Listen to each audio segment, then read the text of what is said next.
Would you please stand and join us for the Pledge of Allegiance?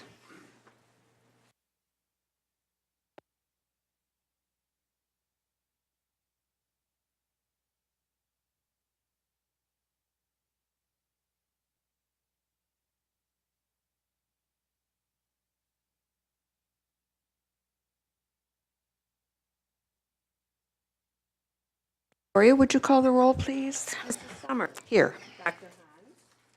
Mrs. Here. Dr. Arrington. Here. Ms. Newman. Dr. Taub. Here. Dr. Klotz. Ms. Schulman. Here. Mr. Rubin. Here. Ms. Kucharik. Here. Mr. Landsman. Mr. Furman. Here. Thank you. Thank you. This is our first opportunity for public comment. I don't see anyone who has signed in at this point. Is there anyone who would like to speak at this time? We do have another chance at the end of our meeting, so if something comes to mind, please step forward. I would entertain a motion to suspend the rules and approve the agenda. So move. Second. Moved by Mrs. Respecki, seconded by Lois, to suspend the rules and approve the agenda. All in favor, please say aye. Aye. Opposed? Thank you. I would take a motion to approve the consent agenda to include the board minutes of 10/16/18, acceptance of the committee of the whole minutes of 11/5/18, acceptance of the CAC minutes from 10/17/18, and acceptance of the recipient rights advisory committee from 10/4/18. Is there a motion? I missed to move. Mary? Moved by Ms. Kucharik and seconded by Ms. Respecki. All in favor, please say aye. Aye. Opposed? Thank you. Our next item is our presentation from Easter Seals. Brent?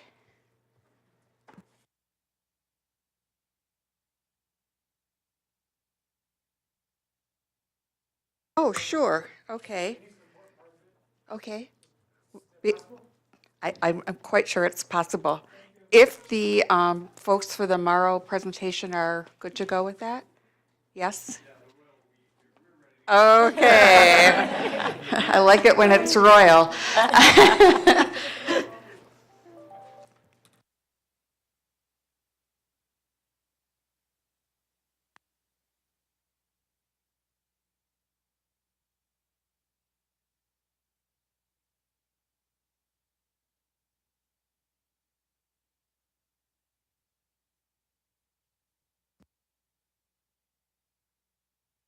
Live here?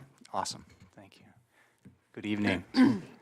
Thank you, Madam Chair, and all the members of the board. My name is Todd Culver. I'm the CEO for Morrow, which is a statewide network of mission-driven organizations that promote community access and inclusion for individuals with disabilities and other barriers to accessing their community. I really appreciate the opportunity to speak with you this evening. When I talk about Morrow, I lead with our values. And we have a list of core values that you'll see on the screen. We believe in the capability of every person, informed choice from a full array of service options, unlimited opportunities, integrity and stewardship in business operations, collaboration and partnership amongst the stakeholder community, and continuous improvement, both in the manner in which we serve our members and the supports that our members provide in their respective communities all over Michigan. We currently have 50 mission-driven businesses, truly a statewide organization, all over from the Western UP, with including a strong presence here in the Metro Detroit area. The majority of those members are private sector, not-for-profit organizations, but we do have 4 community mental health agencies that are members of Morrow, including Oakland County. We regularly interface with the leadership team. Chief Financial Officer Anya Eliason serves on our board of directors, currently on the executive team, actually, in the role of treasurer. We regularly interact with Kathleen Kovach on issues of public policy, particularly relative to implementation of the Home and Community-Based Services Rule. And we were very privileged to honor OCHN and have Annette Downey accept an award at our recent statewide conference for some of the positions of leadership that the organization has taken in the area of value-based purchasing and outcome-oriented reimbursement strategies. So the value of being a part of this network is that we provide a marketplace of ideas. So what we try to do is provide the best information available and the highest level of connectivity for folks who are a part of our network. And those two components really drive the value proposition and allow members to thrive and flourish in what is, in our world, a very dramatically changing policy and funding landscape, particularly in the area of employment services, which constitutes the mission for the majority of our members, and where I'll spend most of my few minutes with you this evening. Our core purpose as an association is to support our members in successfully achieving their mission. So I report to a board of directors, but my team, and we're small but mighty, there are 5 of us, know that we work for you all. We work for our members.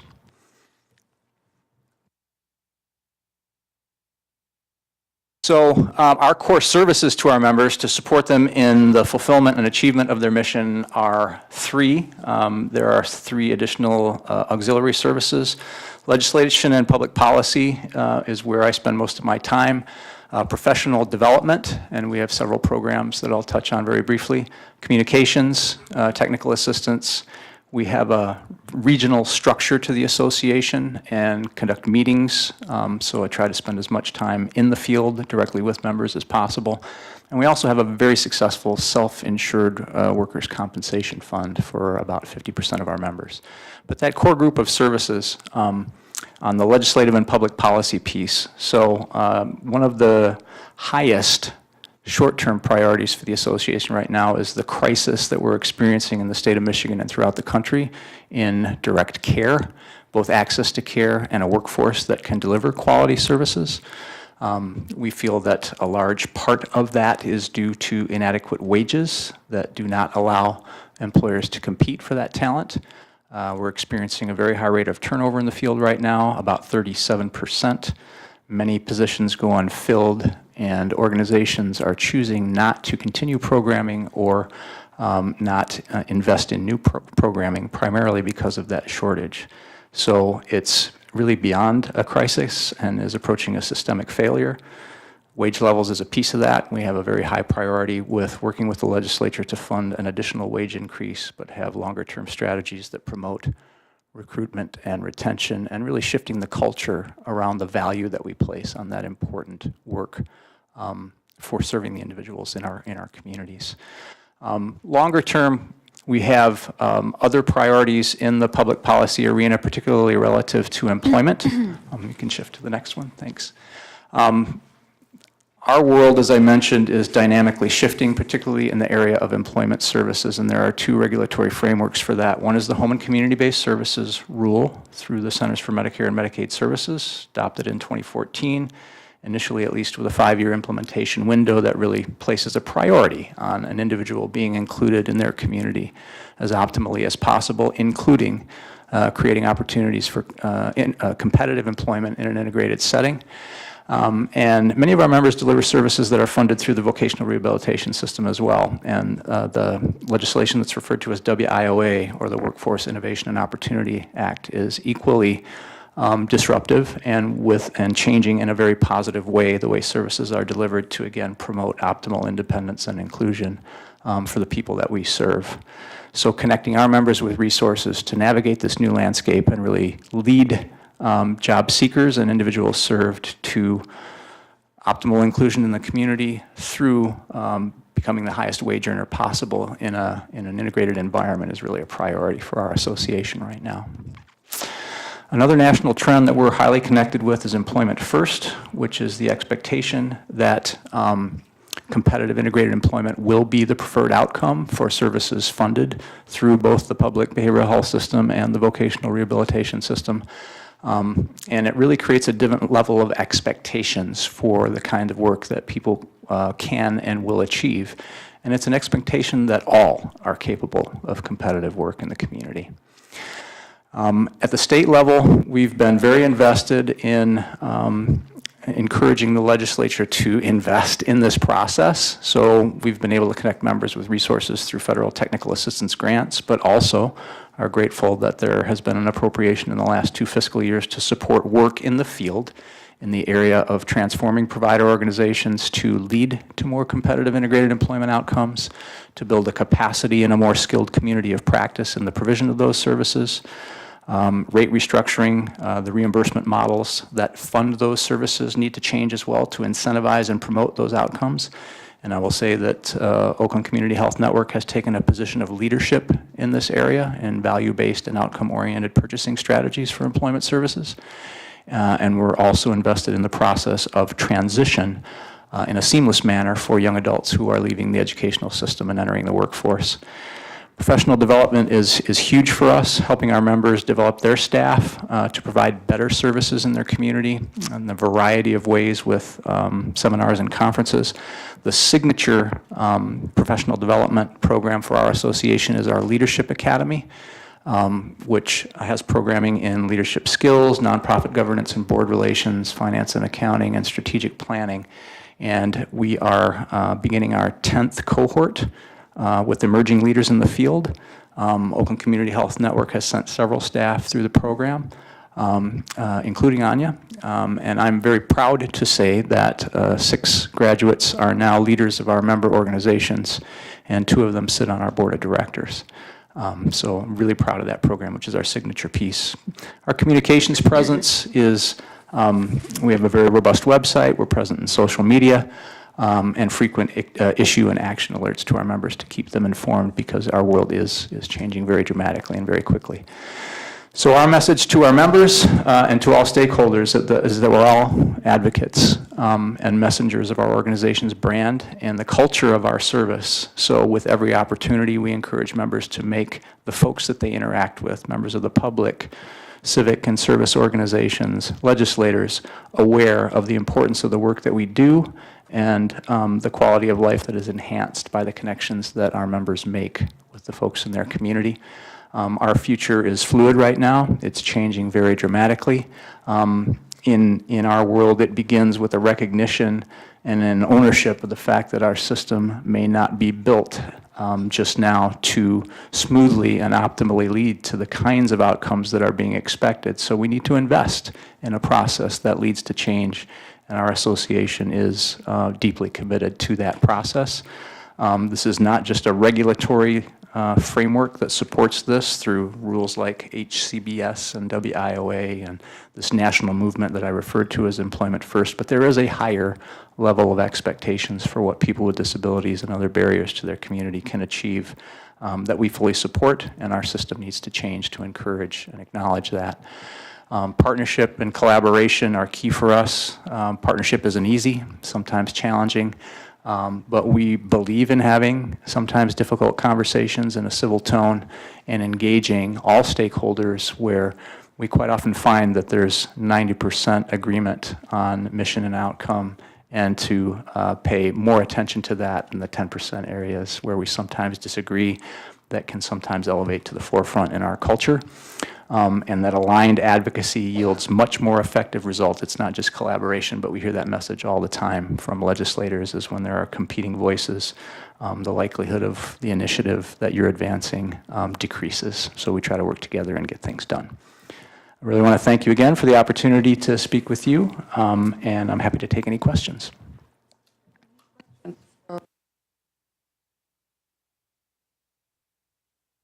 Could you just be a little more detailed about the Workforce Innovation and Opportunity Act, what that is? Certainly. So that's a law passed by Congress in 2014. It was adopted through a regulatory process in 2016, and it affects services that are funded through the Department of Education, both for funds allocated to supporting employment pursuits through the school districts, but also through what's called the vocational rehabilitation system. Here in Michigan, that would be Michigan Rehabilitation Services and the Bureau of Services for Blind Persons. And it establishes a clear priority for leading to competitive integrated employment. It provides a mandated allocation of those funds to transition services. So 15% of the voc rehab budget has to be spent on making sure young adults transition smoothly from education to the workforce. And there are also severe restrictions on the payment of sub-minimum wages, all part of that law. Does that help? I especially liked what, on your slide about the future, your first statement, the recognition that the system may not currently be structured. That to me powerful because it shows that you're open to hearing what's going around you and then working to collaboratively come to solutions that Yes, ma'am. may Thank be you. beneficial. So I really like that. Thank you. That is Statement. part of our strategic approach as an association. I appreciate that. Are there any other comments or questions? I have one. Going back to the employment first, you said that all people are capable of competitive employment in the community, and I just want to tell you how much I appreciate that position because it's not commonly held. When it comes to all, people actually mean like almost everybody or nearly everybody, and all is all. Do you have a particular approach, a model that you use for people who have more complicated challenges in the workplace? Yes, and I'd begin by taking a step back there. You know, when I talk about employment first and we make that supposition, which is kind of like their mission statement that all are capable, I never ask if everybody believes it, but I believe that it is incumbent upon all of us to invest optimally in moving that direction and put forth the best effort to achieve that. We believe it and support it wholeheartedly.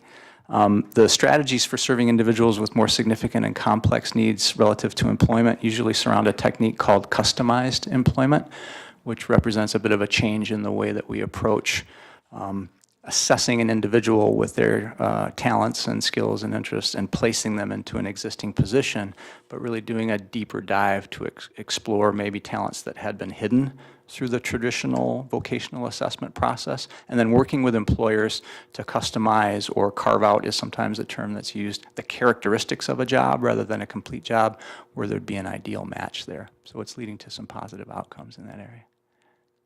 Quite a few years ago, I was involved in the Choice Access Grant here in Michigan, and that was the approach, was the vocational profiling, the customization of employment opportunities, looking at all kinds of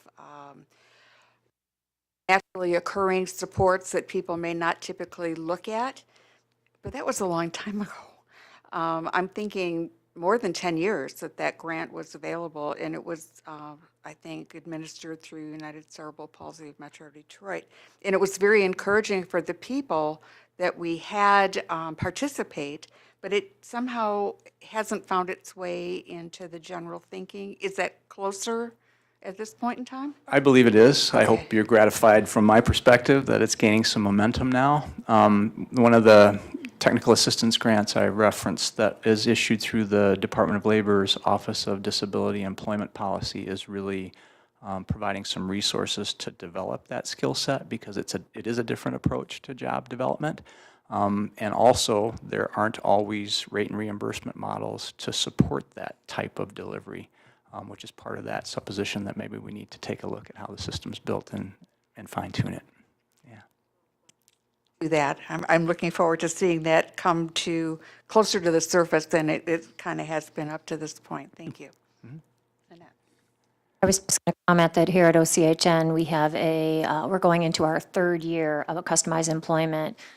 I'd say a pilot only in that we have opened it up to 3 of our vocational providers who have had intensive training on this area and this model.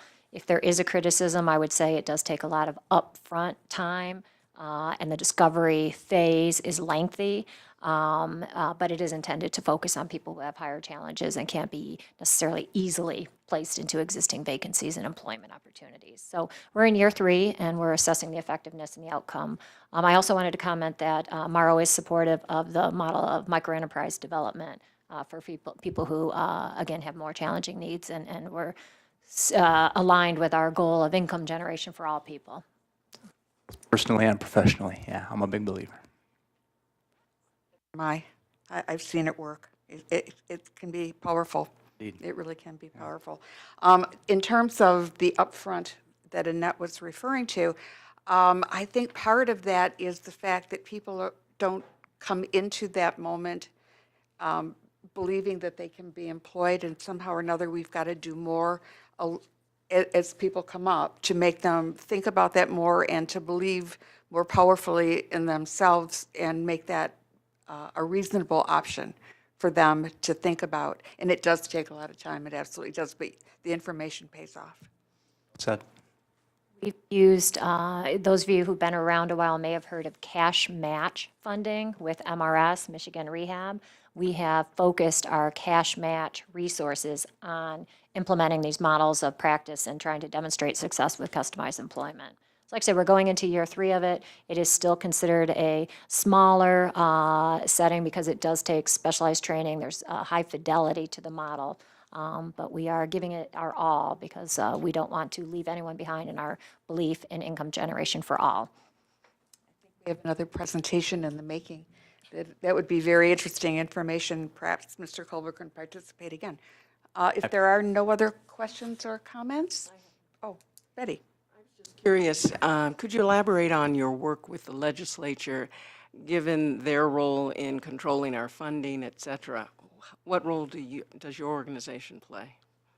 So we connect on issues of consistency and equity relative to funding behavioral health services. That's our advocacy point for that particular piece. And our agenda right now is focused on the portion of Medicaid funding that supports direct care wages. But relative to the issues that affect organizations like OCHN, our message is that the system's underfunded, that we want a formula that promotes equity and consistency to lift all boats. Are they listening? Listening, but not always acting. Yes, ma'am. Indeed. Other questions or comments? Well, thank you very much. It was a very interesting presentation, and I think we have some seeds for future conversations. Thank you. Gonna revisit Brent. Are you? Oh, awesome. We'll have the presentation from Easter Seals.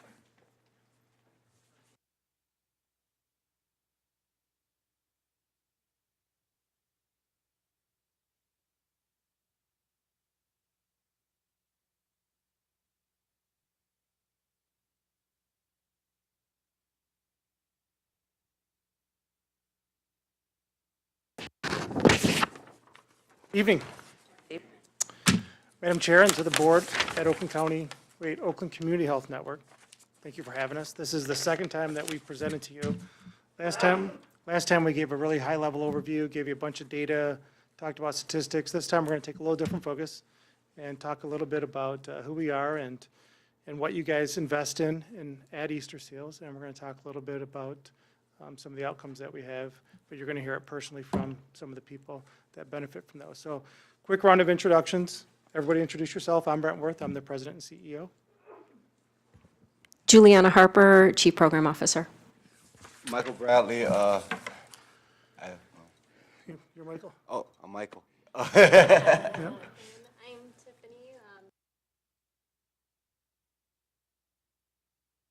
This guy, the clicker besides me.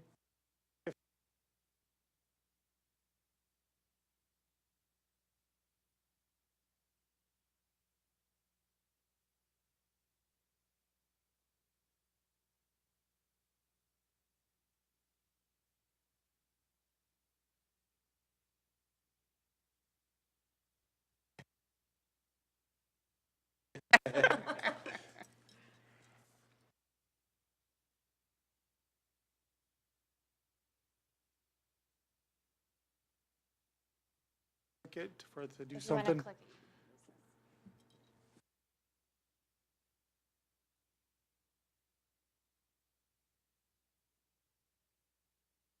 Strive to be so accessible and and presenter Comes up on the friendly. same slide. As a PowerPoint.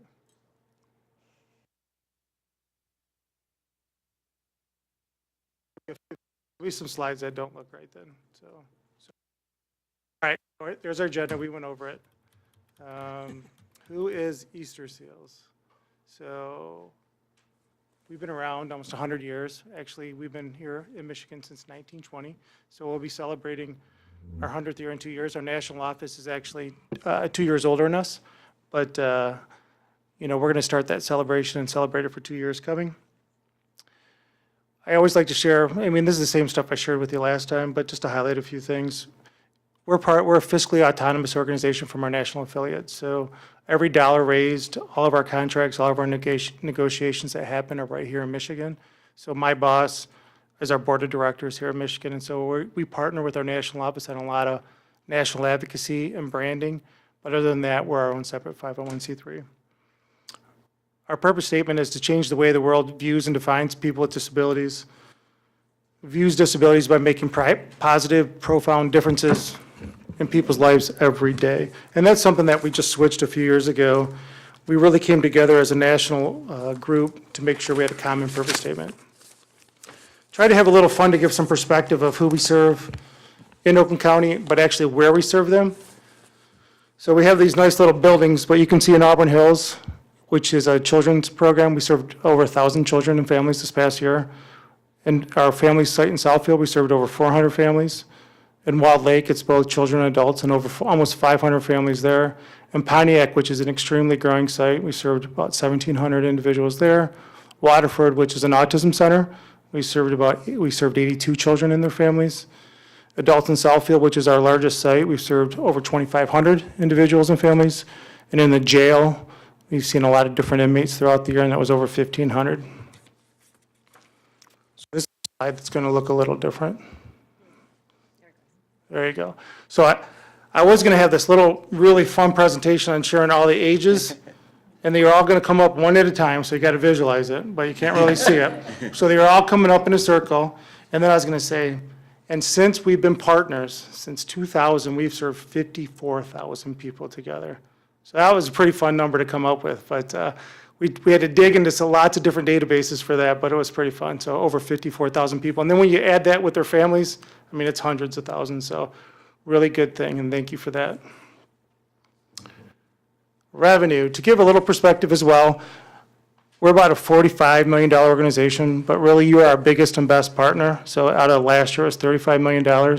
But we also bring a lot of other additional resources to the table to better serve the community. We're going to talk more about that later. But through other contracts, through other insurances, through other grants, et cetera, is over almost $7 million. And we also fundraised about $2 million as well, a little bit over that. Let's talk about that investment a little bit. So Easter Seals has about 450 employees statewide, but right here in Oakland County, you're investing in over about 320 careers of clinical and program staff and about 35 administrative staff.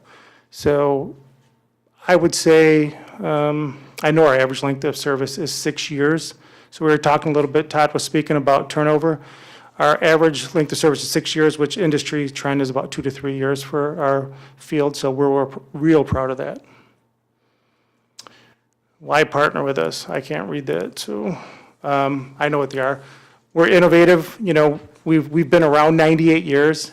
We've constantly changed and adapted. If we didn't do that, we wouldn't be here. We were founded that long ago on serving the whole family and the whole person. We never just looked at the individual as the only person in need, but we always wanted to support that whole family. So when the concept of integrated care came as a big popular item, we embraced it fully, and it just made us that much stronger because it was already part of our culture. I mentioned that we're a market, we're recognized, we're a trusted name, and we run to the most at-risk individual to best serve them. So that makes a big difference of us compared to other providers. Providers in your network do the same thing, but not all providers do that. So we're real proud of that. We took our time and showed a little bit of our co-located care partnerships. And starting in 2000, you can see that was a partnership with Oakland Community Mental Health at that time too. So we actually added staff to the Oakland County Jail at that time. And then throughout that, you can see the common changes with integrating primary care, integrating pharmacies, but also one of the more recent changes that have been happening, we're been asked, and we are co-locating in a lot of school districts. And there's a line that is lining up for us. So right now, we have some amazing partnerships with Clarkson, Waterford, Pontiac, and Holly, and a lot more in the works for that to really provide that mental health therapy to the kids and families at the school setting. And there's some more in there. And now I'm going to turn it over to Juliana because she's going to share with you what we do. Good evening. So as you well know, we're obviously a contracted provider of Oakland County, and what you may not realize is the full continuum of services that we do provide, from ranges of working with individuals and families from birth all the way to older adults. And that continuum includes individuals with mild to moderate conditions through other insurance and other ways of payment, and then through our contracts with Oakland Community Health Network. We obviously have listed the type of services out by our children and family, substance use. What's unique about us, we also have some other grant-funded programs called AgriAbility, and we have a partnership with MRS for that, and that's a statewide program that works with farmers and who have either disabilities or injuries that prevent them from doing their work. And we might have mentioned this last time we were here, and so we rehab their farm equipment so that they can continue to work.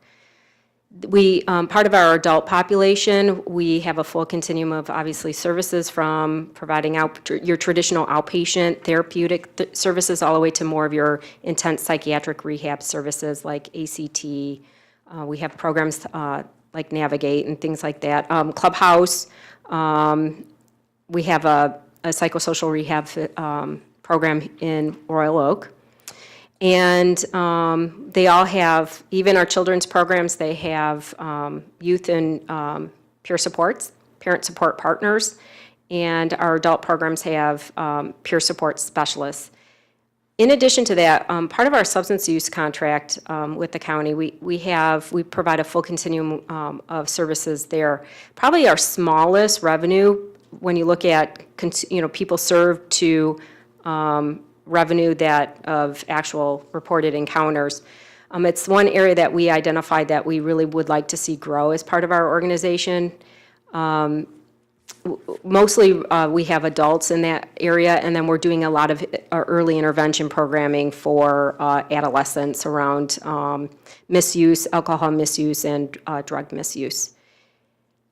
I'm going to segue over to our children's services. Here we have a full list of different things that we do, including we work with an early intervention program, our 0 to 6 program, which is infant mental health, all the way to, and we do more of like I would say it's more of an intensive early intervention outpatient model for families that are at risk. In addition to that, we have our, which complements our autism program, we provide ABA, and a parent-mediated program called Play. We also have a program called It's Peers, and what that program focuses on is social integration and social skills for adolescents and young adults who are either have autism diagnosis or are on the autism spectrum. We obviously, I'm sorry, I'm trying to read. As I mentioned, the Youth Peer Parent Support Partners, we have, she actually runs caregiver groups around trauma and really focuses on doing trauma work with other parents that are in our intensive home-based programs. The last thing that I wanted to mention before I segue into our next slide is that we have, we do minimal work with military and veteran families. We do have them as part of our service array. However, we've been into partnerships with the University of Michigan on 2 programs, Strong Families and Homefront Strong, which really focuses on the caregiver's response to having a loved one in the armed forces or veteran services. We'll talk a little bit more about how we're going to be potentially expanding that through our CCBHC grant. Finally, our older adult program, as we mentioned, we provide services from birth all the way to older adult, the end of life, and that this particular program we have been fortunate to have some dollars to enhance a evidence-based practice called Senior Reach, or a promising practice called Senior Reach. And we really focused on providing in-home therapy supports to seniors in the community. And what's unique about it is we had over a 85% engagement rate, and seniors aren't the person that does the call. So it's typically if a concerned citizen saw someone at McDonald's and they see that same person there every time, and they thought that there might be some mental health issues or behavioral health issues, then they could actually make the referral, and we then would contact them for services. And with that model, I always thought about that's a little unusual, a little backwards of how we actually engage people into treatment. Usually you have to require them to call for services. This is the opposite, and it's actually worked very wonderful.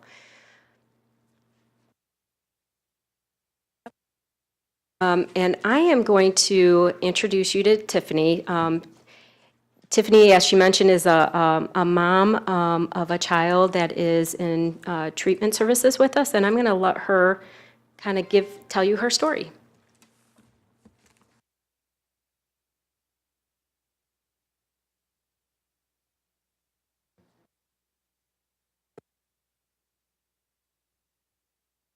Oh, that is my son Damien. He is my grown man child. He's been going to Easter Seals for about 2 years now. His journey first began with them by receiving, he did home therapy, and he also sees the psychiatrist there. This has helped him stay on the medicine that he's needed to be able to function as normal as possible. And I was, able to share with them my thoughts that I've always kind of suspected that he had autism. He was originally diagnosed with ADHD and oppositional defiant disorder. But there was still something that I felt like we still had to explore the possibility, and Easter Seals was able to get me, in the right spot to be able to help test him, and we did find out he was recently diagnosed with autism. And that's when we began ABA this summer with Easter Seals. So he has had multiple different services through Easter Seals, and he's always struggled in school in normal situations that most children would not. Even though he looks like he's 17, he's 10, but he has kind of the mind of a 5-year-old. So basic things that are easy for atypical children just do not come easy to him at all. And since he's began ABA, we've seen such huge improvements. Just this picture is actually from his birthday this summer. Last year, we threw him a party and no one came. And Damien expressed to them, that he's like, I want to have a birthday party. And I already was kind of not into it, but he expressed to his therapist that he really wanted to have a party. And he came home from therapy and they told him, you know what, he was telling me, he goes, Mom, we already have this party plan. It's going to be Mario and it's going to be Minecraft, and Taylor and Jamie and all of them are helping me with it. And I'm like, uh-oh. So we sat down for our, usual meeting, and I was like, so Damien mentioned he's going to have a party here. And I explained the situation of last summer and what happened.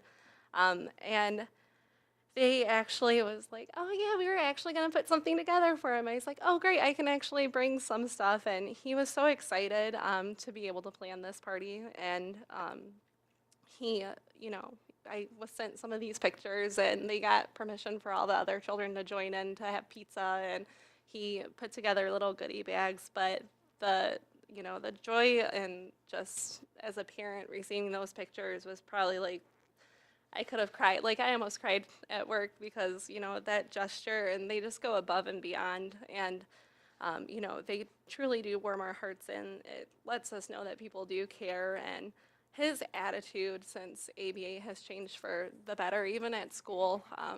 He was struggling to stay at a kindergarten level for reading.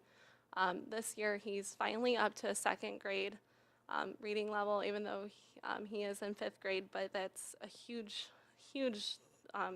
change in him. And since ABA, I can see little mannerisms in him. So the other night we were in the car, and I was like, oh, we need to go left. And he's like, wait, I got this.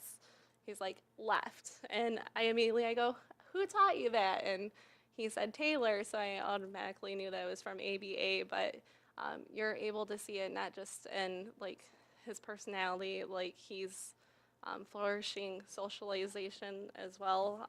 But the services really have helped him tremendously, and it's something that we are incredibly thankful for. And even today, I had to cancel therapy, but they, my mom's in the hospital, and they know this, and they sent me a message saying that they'd like to send her a get well card. And so it doesn't just help Damien, it really has tremendously helped our family. They've even been able to help my mom start the process of respite care as well, to take care of him when he gets home from school. So it's been, the best and most amazing experience. And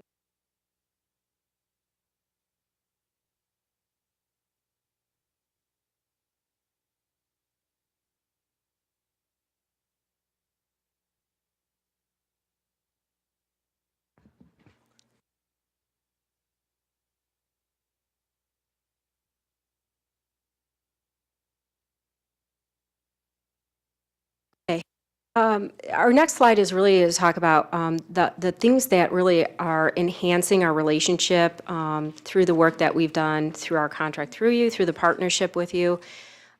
We always have been an early adopter of either new evidence-based practices, ways to enhance care, as Brent mentioned earlier, around the integrated care model.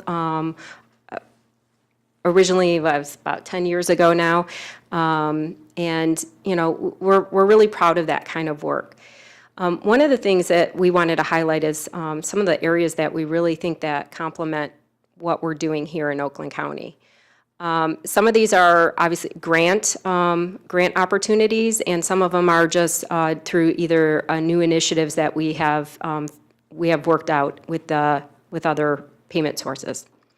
The first one that I wanted to talk about is our CCBHC. So over the summer, we applied through SAMHSA for a Certified Community Behavioral Health Center application, and lo and behold, in mid-September, we were notified that we were awarded. And I think we were a bit surprised and excited at the same time and said, boy, what does this mean? But what it does is it brings in $2 million annually to Easter Seals to provide a more comprehensive, integrated approach to individuals, Oakland County residents, or whoever comes to our front door asking for assistance. So the services are intended to be provided in a non-four-wall kind of process, meaning that traditional outpatient services have four walls. It's an office, and you expect clients to come to your office for their intakes at a particular scheduled time. And with this particular model, it's trying to take away that whole thought of the requirements and then really think differently outside of the box of how to get people engaged into treatment. Just like I explained with the Senior Reach program, instead of waiting for that person to call, who may never call, we actually did the outreach. So it's thinking about doing things maybe in a different way and using technology and other means to do that. We're really excited about that opportunity because it's really going to, what we believe really adds an extra layer of engagement and support to the people that we could serve and are currently serving in Oakland County. Care is provided regardless of ability to pay, and that is something that's been near and dear to our heart. We know all the budget issues. If this is purely a grant opportunity, meaning it's really to pay for staff, workforce, and technology, things that are going to really enhance the grant application. However, after the 2 years, we're hoping that Michigan then will receive the prospective payment to continue to do those things that typically wouldn't be funded under a typical Medicaid covered service. We would, our particular grant, we focused on several areas.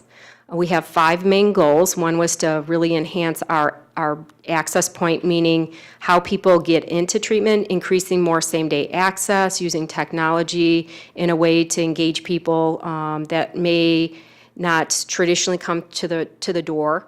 This could be, there's a lot of times where people's, because of their lives and the things that are happening in their lives, they may not be able to make an appointment. So we're looking at a lot of innovative ways of how we can get them engaged.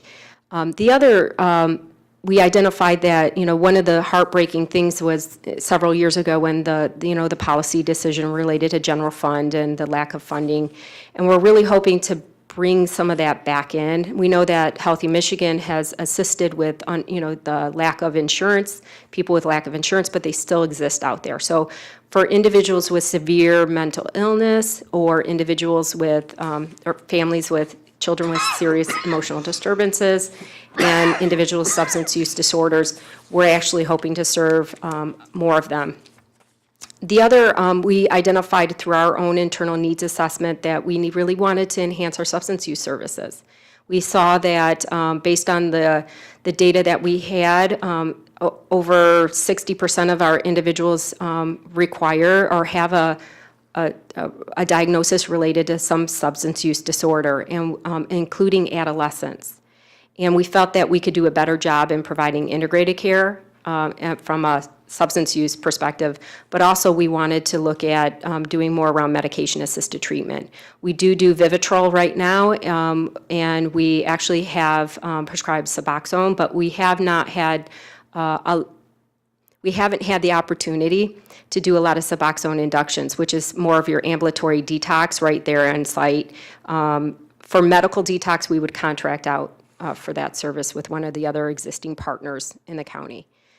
Those are some of the highlights. So, and then the comorbid conditions, which is kind of the root of obviously a CCBHC, is to look at those relationships with primary care partners.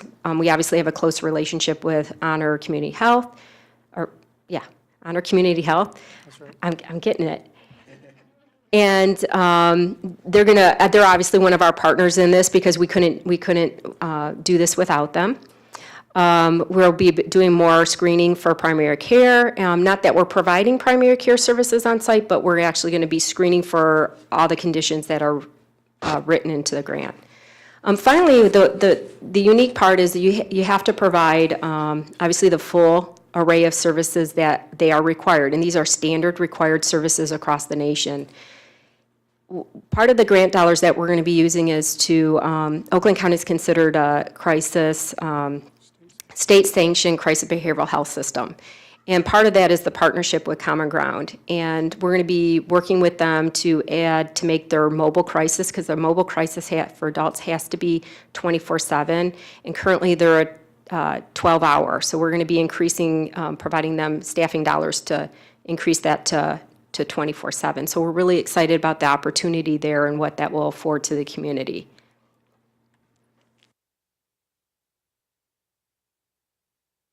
Next thing, which is also a grant-based program that we have actually seen some wonderful things. We've been, Navigate is, if you look at a continuum of psychiatric rehab services, this would probably be before individual actually receives assertive community treatment. So Navigate is really a comprehensive treatment approach for persons aged 15 to 30, though we don't really have anyone at that high end of in the age spectrum. Experiencing their first episode of psychosis. The National Institute of Health has really been promoting this program. Michigan has been awarded SAMHSA dollars, and then it is actually managed by Network 180, believe it or not. And then they subcontract, and we're a subrecipient for that, along with 4 other providers in the state. So they are just the management of the dollars because the state couldn't be the fiduciary of those grant dollars. That we just received an expansion. Our current census was we were capped at 30 at any given point. We've served over hundreds of adolescents to young adults, and we've actually just got our census increased to 45. This model includes family therapy, individual placement services, or the SEAS program, which is an education employment model, and really focus on our prescriber has to go through a rigorous training around different medication core competencies. And we do some case management with this, but really it's very limited unless they're eligible for that level of service. The next program I want to talk about is a trauma-focused infant early childhood mental health program. This particular one is another SAMHSA grant. We were lucky to be awarded the day before our award for our CCBHC. Lucky us, got 2 SAMHSA grants back to back. This is actually a 5-year award. We receive $500 every year for 5 years. We're targeting 4 counties in Michigan: Oakland, Macomb, Kent, and Genesee County. The focus is to work with families and obviously around early childhood. Why we felt it was a good fit for Easter Seals is because of that relationship that we've already had of providing early infant mental health and early childhood services for, 15 years or longer.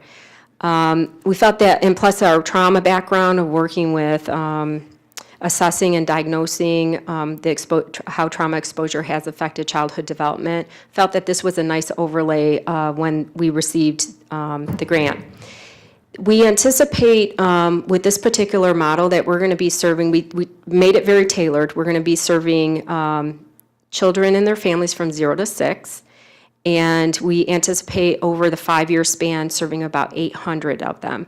One of the things that we're going to be introducing are 2 evidence-based practices. One is on intergenerational trauma, and we really want to be focusing not just on the childhood exposure to trauma, but really how that trauma affects caregivers and providing a treatment aspect to the caregiver as well.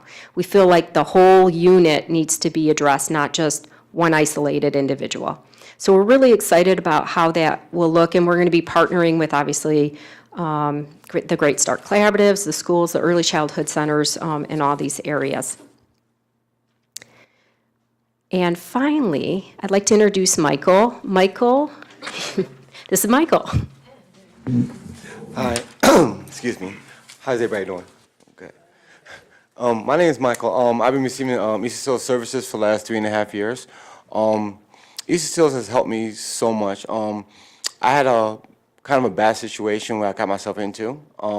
This is after I got out of the military, and I didn't know what to do. My mom wound up getting cancer and stuff like that, so I was really a low part of my life, like really, really depressed. I didn't really think about Easter Seals as being somebody could help me, and so I decided to give it a chance. And once I gave it a chance, after a lot of drilling, they actually told me to start seeking services. It's changed me so much. I mean, to this day, I don't know where I'll be if it wasn't for them. I had a lot of anger issues. I had a lot of separation anxiety issues. I suffer from I'm bipolar.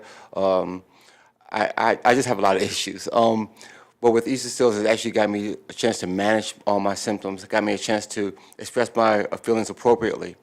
Like I said, when they gave me opportunity to kind of be a face of Easter Seals, I jumped at it because I went through ups and downs. I was self-medicating myself. I was drinking a lot. I didn't know where I was going to be. And to this day, it kind of hurts me because I put myself through so much stuff when this resources have been out there the whole entire time. And now I'm actually functioning and I'm actually out in the community. I'm actually doing something positive with my life instead of being always negative. Mind you, I went in the military when I was 17 years old. So when you go in the military that young, they kind of teach you certain things, way of living, you know. And when I got out, it was more of that lifestyle was still stuck in my head. I was still feel like I was still in war. I feel like I was still being tested every time I turned around. I was afraid to walk out my door. I was afraid to talk to people. And I really shut myself down from everybody. This way, when I started going there, they started putting me into anger management classes. At first, I was just more like, no, this is not for me. I can do it on my own. I'm very self-reliant. I mean, I do my own thing. That's why I'm alive this long, because I did my own thing. See, my best thinking got me in the situation I was in. You know what I'm saying? So I was like, you know what? Why not give them a shot? Well, since then, I've been going to anger management classes, and I go there every week now with no problems, no hesitations, stuff like that. Now I can help my other peers and let them know what I'm going through. I can have people, like my counselor right now, she talks to me on an everyday basis. She'll call me just out of nowhere just to see how I'm doing. You know what I mean? Every time I walk in the office, they're always smiling and joking and laughing and mean, it feels good. It feels like a family, you know, and that's what I've been missing all this time. And, you know, it doesn't feel like I'm a client. It feels like they're my friends. You know, they want the best for me. So whenever I get a chance to talk about it or express how I feel about it, I just get overjoyed with just so much happiness and fulfillment, because I know if they can help me, they can help anybody. And to this day, I'll stand by them 110%, because, like I said, I don't know where I'll be right now if it wasn't for them. I mean, I'm very stubborn, put it like that. And when somebody comes in your life and you back away from them, the only thing you're doing is hurting yourself. And I had to realize that. And when I started opening them in, they helped me so much. I don't know what else to say. Like, I just can't, I can't be myself without them. I mean, like, first I was like really hesitant to taking medication. I don't like taking medication. I'm good. I mean, I thought that the medication it was going to give me would be like the one like I'm drinking, you know? Like, it's like replacing one evil with another evil. And that's what I was thinking. And that's not the case. Like, really, it put me into a mind frame where I can actually focus, I can actually be determined. I went through so many different job changes. I went through my life. Like, I was always making an excuse why I couldn't ever show up at first. Like, I was always making excuses like, oh, I have to work, I have to do this, my mom needs me, this and this and that. Then I started worrying about everybody else besides myself. And then when I stopped and realized, look what I'm doing to myself. Somebody can't depend on me if I can't depend on myself. And so now I'm engaged with my job 24 hours, 7 days a week. I'm always getting a raise. I'm focused on what I got to do. There's no turning back. Like, one of my counselors told me, do you know why there's a rearview mirror and then why there's a front mirror in front of you? And why the mirror in the back is so small? Because they don't want you to look through the back. They want you to look forward and look forward what you got coming to you. You know, if you always think about the bad stuff in the past, you'll never move forward. And I'm taking that ever since I got out, and I'm still doing what I'm doing.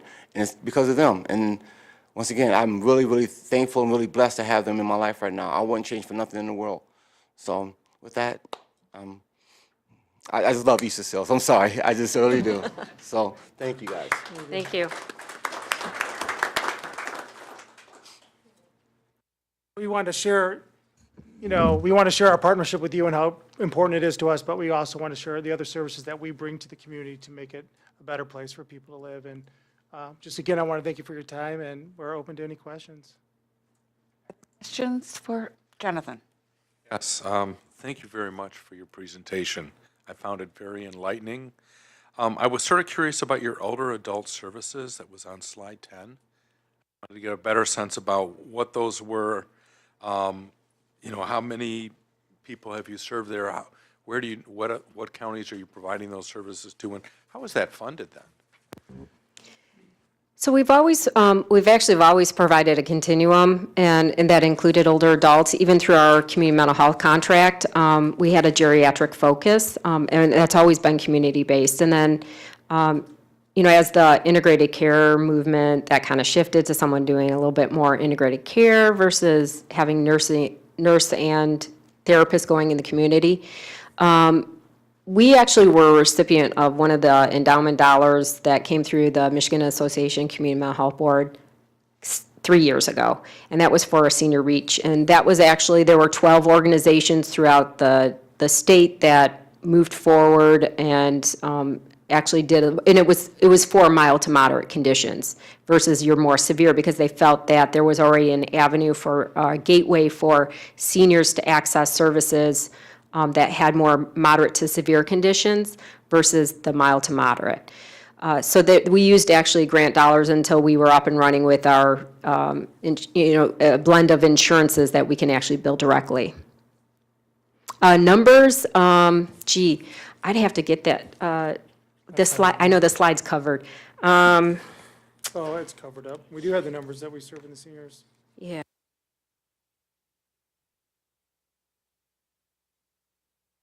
So greater than 65, and this is the, just this past year, we served over 200, and that's just within Oakland County.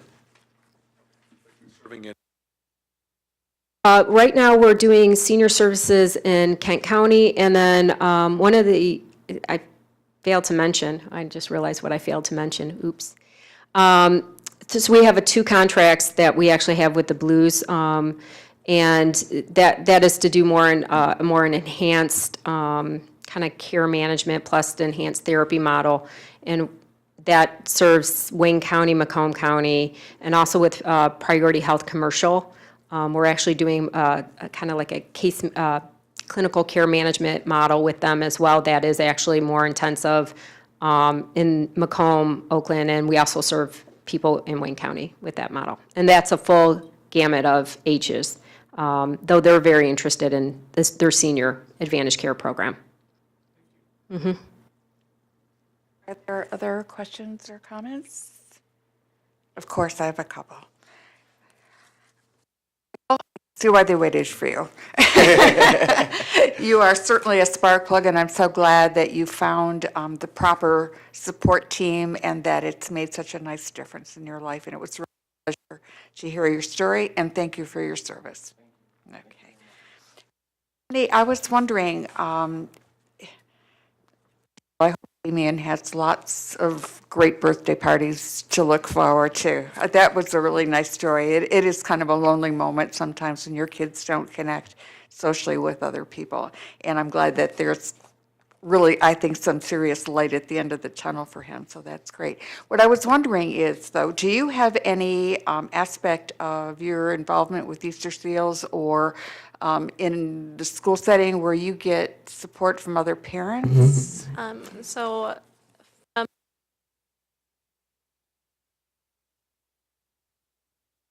IEP. Oh, sorry.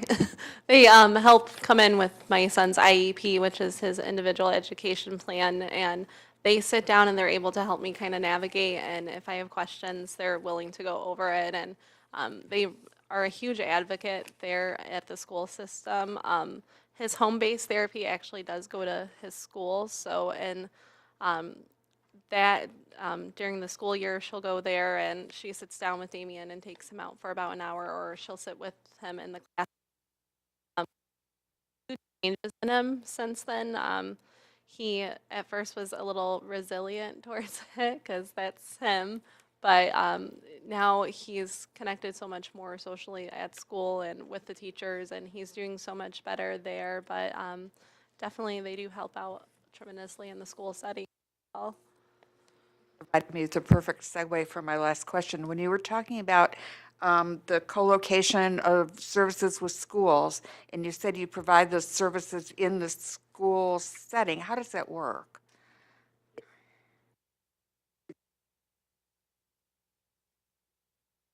Yeah. What are some examples? Right, so it's either, so Title I schools might have some additional title dollars that they actually have. They, annually, they can set aside budget dollars for specific programs, or they actually apply for grant dollars. Some of it is directly billing commercial insurances in that setting, which were, we were not, we were not thinking that we would be allowed to do, but in actuality, that is something that we can. It started off, actually, our partnership, it was in Holly, and that was probably about 3 years ago. We received a phone call that there were a rash of students that were expressing either suicidal ideation or actually had attempted. And I know I'm probably not using the right yeah, right. However, so it was more than 30. And for a district like Holly, that's pretty significant. And what they attributed to the fact that there's not very many behavioral health supports up in that area. It's very rural. So they asked if we would partner with them, and we were not sure how this was going to work. And we felt, well, maybe some of them are kiddos that we actually already have in treatment. And, we obviously are already serving them, and they may not know this. The school district may not know that there's this connection. So it started as a conversation, and then we figured out how we can co-locate. We started in their rec center, and it became like another site for us to provide services, just no four walls. And then just this past year, we've added an additional day. So we've actually had even one young, he's an adolescent that his parent would consent, but was of age to consent for the 8 sessions, and he basically said that saved his life. His parents, the amount of trauma or the things that were happening, and he was at clearly depressed, having thoughts of harming himself, and his counselor was encouraging him. And we expressed, well, you can at a certain age consent to treatment up to, I think it's 8 visits. And then thereafter, obviously we need, and we can't do med management or anything like that, but you can do that. And he took advantage of that. And, to this day, he says that saved his life. So there's a need. Right after that, then we received a call from Clarkston to partner. And we actually have 3 programs that we're doing actually in Clarkston that are grant funded, doing evidence-based practices based on, and we're making data decisions because we're just not going to go into a district without having some good understanding why we need to be there, nor do we want to align the appropriate staff. And so they identified one particular district one particular elementary school that happens to be a Title I, meaning they're mostly, I think, 100% on, the free food program. And what is it? Is it WIN? Okay. And it happens to be one of the poverty pockets in Clarkston, which is kind of shocking, I think, to people. And so we actually, we've served over 50 kiddos in the last year, mostly young ones and their families. Some of those referrals came to our office directly, and then the rest we saw actually 1 day a week at the school setting. So, and we build this insurance directly for that. When you visit a child in their school, is it a pull-out kind of thing? How does? Yeah, it's so we try to be really conscientious about that, and the district, they know that we're pulling them out and they're okay with it. So we're not going to pull them out for a full hour. We're not going to pull them out for 45. It's typically a half hour, and we just see them more frequently. And we rotate when we do that, so it's not the same child that getting pulled out at the same time every week. Thank you. Are there other questions or comments? Just wanted to apologize to Easter Seals that your animation didn't work on your PowerPoint. As somebody who loves a good transition slide, I empathize, and we're sorry that It happened. was really pretty. So. I could tell you put a lot of effort into it. I'll check it out. I'll find the email, and we'll check it out internally. We'll watch it on YouTube. Thank you very much. Appreciate your information a great deal.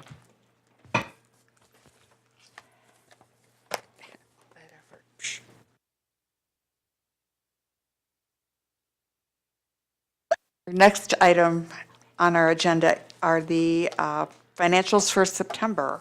Here she, Anya.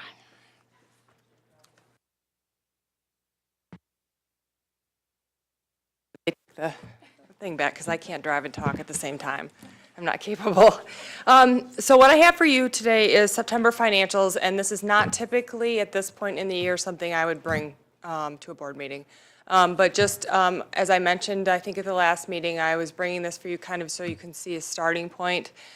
This is very, very draft. So what this is the starting point when we start to go through our year-end processes and prepping for the audit and getting ready to go through each account and reconcile each account. So what you're seeing is accounts that have not been added accruals for. We have not done adjustments for cost settlements and things like that. This just gives you a really very rough view of fiscal year 18 and kind of where it sits right now. And now is when Patrick and all of his staff and all of the cost and utilization analysts get pretty deep into reconciling accounts, doing the cost allocation processes. So this is kind of our starting point. So I'm going to go over it. I'm going to really look at it from more of a full year perspective, not specifically about September, because I really want to talk more about kind of where we look from a full year perspective. So looking at the statement of net position, what you'll see is cash and cash equivalents actually went slightly up at the end of the year, as we expected due to that last supplemental adjustment of the $60 million. Our portion was projected to be by the department about $6.4 million. I think we ended up seeing slightly less than that, but that's continued DAB eligibility decline. So statement of net position still, Sheila, thank you. So you'll see that, you'll see investments remained flat at this point, as we're not liquidating any investments at this point, because from a cash perspective, things are going the other direction. And as promised, I think Patrick hopefully is shaking his head in the back. In December, I think we're planning to have oh good, you guys can see him. Awesome. The cash flow projection, as well as, I think he promised you pros and cons for investments. So we're planning that for the December meeting. We don't have that just yet, but like I mentioned, we're eyeball deep in year end at this point.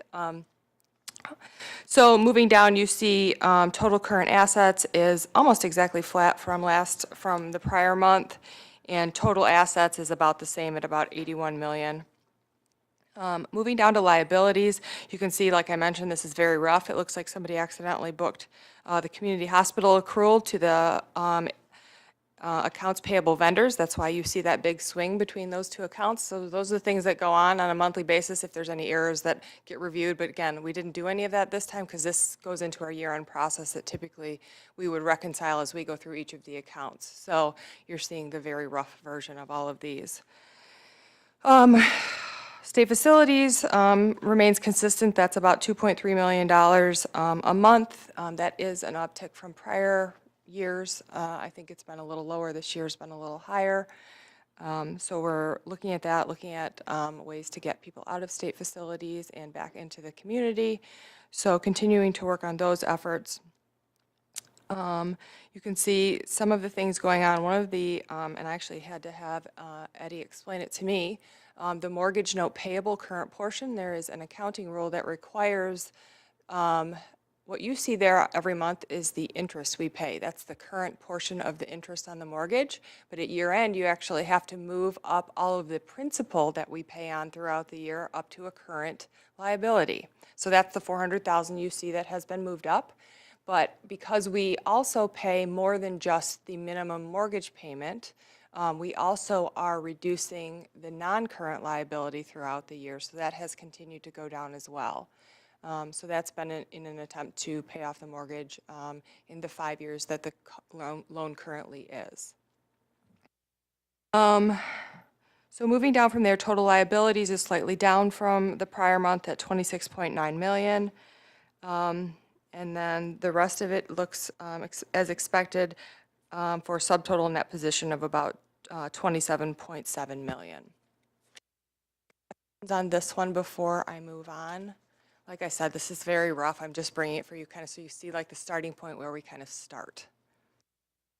Do indirectly. I know a lot of organizations I've worked in the past and done audits and accounting on. Some use 12-month or 12 periods. Some use 13. So they have 12 ones each representing a month. And then they have one more, a 13th period that's a true-up, if you will, for post-year, if you will, for the close. I wonder, would you consider doing that with what we're doing here? Because essentially what you're doing is you're looking at, roughly here's what it looks like at the end of the fiscal year, but we still have to do all of our adjustments and true-ups in cost. I forgot what that's called, but yes, with the CPAs, and they have to still do their closes as well. We consider something like that. My only hesitation is really that our costing and settlement process goes all the way through the end of February, at which point our audit really starts. So because our state reports aren't due till the end of February, that's our process where we go with the providers, and then we kind of start to go through our audit. So I'm not sure if that would, I've not actually participated in a situation like that before, so I'm not entirely sure if how that would change things. I've not seen that done before, but typically because our year-end process is so long because of all of the reporting, it's usually a long process that we've kind of gone through that ends, I think when we bring you the audit in, I don't know, May or June sometimes. But essentially, this is what it looks like the end of September. Yep, just a Yeah, very, so that very would rough be- version. That would be the end of the 12th period. Yep. 13th would be for everything else that goes on for the adjustments. Yeah, so we'll eventually bring you back the audited statements, and probably we'll bring you something in between then too, just because it is such a long distance between those two. Probably when I'm fairly comfortable with what this looks like, I could bring it back as still draft, not necessarily audited, but kind of where we really think it will land. By then, we're probably looking into what we're already into this fiscal year. Yep, we'll be well into 19 at that point, just because it does take so long to do all the year-end processes. Yeah, Close the door after the horses left the barn. Yeah. right. You have a question? Are you still expecting to pay off the mortgage earlier than anticipated? So I believe we're paying the amount on the mortgage to pay it off in the 5-year current term. So our loan was 5 years as a commercial loan, and then has a balloon payment at the end. The intent is to have it paid off in that 5-year period, unless the board gives us direction otherwise. I'd like to focus in on, will you know if we're going to pay it off prior to the 5-year period? The amount we're currently paying is intended to pay it off just at that 5-year mark. I can go back and have Patrick look at that if you wanted to know specifically when we expect to pay it off, but I believe it's right around the 5-year mark. We adjusted the payment specifically to make sure we weren't going to have to remortgage. Bring it up only because there was a statement that was made that we are going to pay off the mortgage earlier than anticipated. And I'm wondering if that's the plan, are we doing it through free cash flow, or are we doing it through reserves? Well, because our cash is kind of, when it comes in, it's used for whatever purpose we suit it needs to be used for. Technically, we're paying roughly $150,000 a month on the mortgage, whereas the payment is actually, I believe, about $50,000 a month, principal and interest. So that's in an effort to pay it off by the time we hit the 5-year mark, so we don't have to remortgage it or do the balloon payment. So because we have had a situation over the past fiscal year where we have liquidated investments to pay providers and whatnot and to meet our cash obligations, one could say, you know, whether it went towards the mortgage or it went towards a provider payment, we have utilized reserves in order to manage our cash flow. Other questions at this point? So moving on to revenue. So this is the one I'm going to focus really on the full year, not specifically the month. This one is, for the most part, you'll see a lot of it's fairly firm at this point. What you don't see is some of the things that have timing in them that might be slightly off. But you can see from a Medicaid revenue perspective, we're less than 0.5% from where we expected to be via budget amendment number 2. So this is really pretty much where we plan to be. We got the revenue we expected. We had that continued drop in eligibility trend that we planned for and saw throughout fiscal year 18, and ended up pretty close to where we expected. Going forward, we're continuing to monitor that. Right now, we're in the process of really looking at fiscal year 19 revenue, so we've gotten our first payment. And then we will see the retro eligibility in our November payment for October. So this gets into really trying to start to watch what we thought, what we're starting to see with the revenue, what we're projecting for the remainder of the year with some of the changes we're expecting in January and things like that. So again, Medicaid revenue is really exactly where we expected it to be. Same with general fund. You'll see there's no variance there. Where you see some slight variances on the other category, over revenue is billing, so there hasn't been the year-end accruals yet for the things that haven't been billed just yet. You can see the Resource and Crisis Center has some adjustments. I know there's a couple of bills outstanding that got paid after the fiscal year and some other adjustments that have not been accrued yet. SUD other, again, same thing. So overall, we're about 0.1% off from the total amount we budgeted in total for about a little over $300 million. So fairly good considering. So that's from budget amendment 2, and as we've talked about before, that's really because we really do monitor the revenue throughout the year and try to make adjustments so we are showing you and you are looking at what we believe to be the most accurate reflection of our revenue as we know it. I had a question about the Medicaid waiver, because that's about 10% off. So that's less than expected by about 350,000. Do we know why? And I know we made a couple adjustments for the year, but That's really just going to be that the accrual has not been done for year end at this point. So anything we have not gotten paid for through September, we will do an accrual, which will get us closer to, if not a little above the revenue. Because if you remember, I think it was the beginning of fiscal year 18, we got a bump in the fee screens for that particular fund source. So that one should be at budget, if not slightly above. But again, this does not have those accruals in it just yet. we also get that extra, I don't know what to call it, the additional funding for the TANF adjustment, TANF.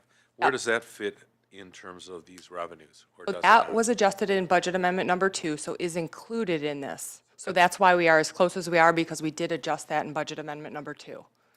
That fall into the Medicaid specialty MC? Or is Would, it? Okay. correct. And some in Healthy Michigan too, because it hit both fund sources. Any other questions? I think we're good to go. All right, moving on to expenses. So again, I'm going to focus on full fiscal year. What you see for administration in total is less than 1% off from budget. We're just slightly under budget for the year, and this number is pretty solid at this point because we are now on November, and this is basically salaries and vacation time and administrative type expenses. So those things are all pretty solid at this point. We don't expect that to change terribly. Moving down to core providers, this is where you will see some variances as we make our year-end adjustments. So none of this is really the cash that was pushed out.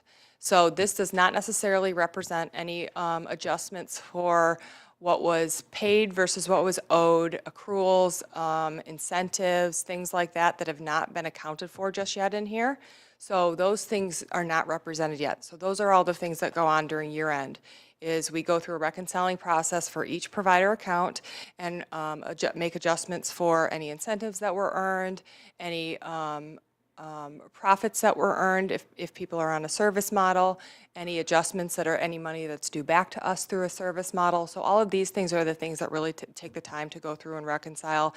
We work with the core providers to make sure that their numbers are reconciling with ours and that their audit reconciles to their numbers. So this is the stuff that will change throughout the year-end process.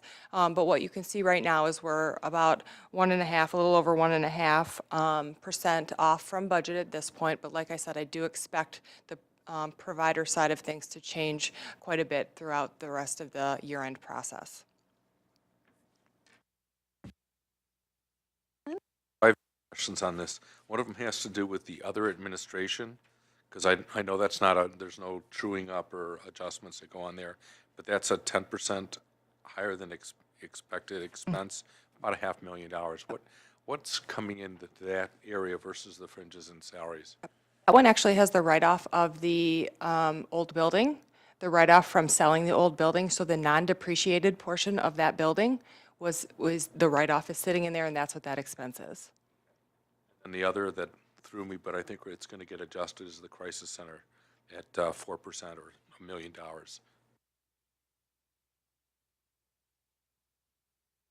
Yes, so that would include hospital expenses, and so I actually do expect that one to be over budget for the year. We will? I will Okay. expect that one to be over budget for the year. Okay. The hospital was part of state facility, but that's different, right? Different, so this would be acute care hospital in that line, whereas state facilities more the long-term hospital. So we had an overspend The expense. the trend has gone up, hospitalization. and we're specifically talking about that because we have seen the census go up in community hospitals over the last fiscal year. Correct. I was hearing for a good portion of the year that it was tough to find beds in the hospitals. It was because we have people that are unfortunately not able to get into state facilities and other challenges with finding placements. Yep. Okay. Have a effect of you can't get someone into a state facility, you can't get people out. It's a, yeah.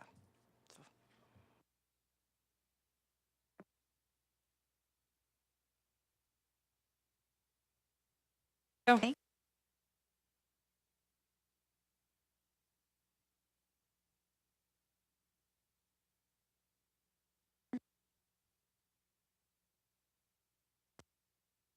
item on our agenda was intended to be the committee selections, and I was going to turn that over to Sid and Malkaya. We have probably as many people as we're going to have for the next month or two. I think that we know what Malkaya's choice is clearly, as she is chair of the policy committee. Do you want to take a stab at getting a sense of what people's interests are? Well, Chairman, I spoke to Malkaya today, and she wanted me to state that her first preference is to ask everyone what they would like, what committee they would like to serve on. And she also wanted me to state that there will be additional meetings that she is planning, and that, in her words, I want people to know that there will be additional meetings for policy, and that will take place in the study session, I assume. I've mentioned that, but and that they should be prepared for it. But she would like to see who wants to be on policy. So in all respect, I think there are 3 people missing, and perhaps we can wait on that, although I'd like to get this thing going. I really think that it's rare the night we have all of us here, and actually would only be 2 individuals because Melchiah has the commitment to policy already. So would you want us just to go I'm just around the table and have people indicate their committee of interest? Certainly would. I'm just relaying what Malkaya asked me to I relay. appreciate that. I'm glad the 2 of you have been talking about a good process. So if there is agreement, how about if we just go around the table, and Victoria, if you could note individual choices, I would really appreciate that. Okay, Adam? You on finance?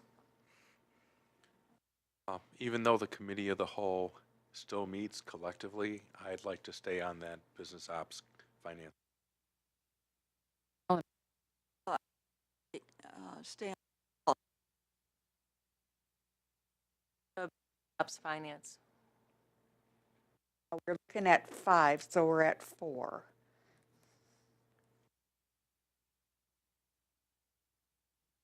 To stay business ops, finance.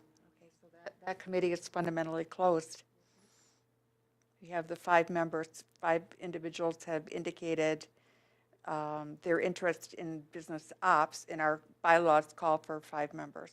Madam Chair, Yes. if there is someone else that would like to move to that, I will move over to policy. If there's someone has a great interest in business ops, I will yield my chair or my spot. Betty? I'd like to stay on policy.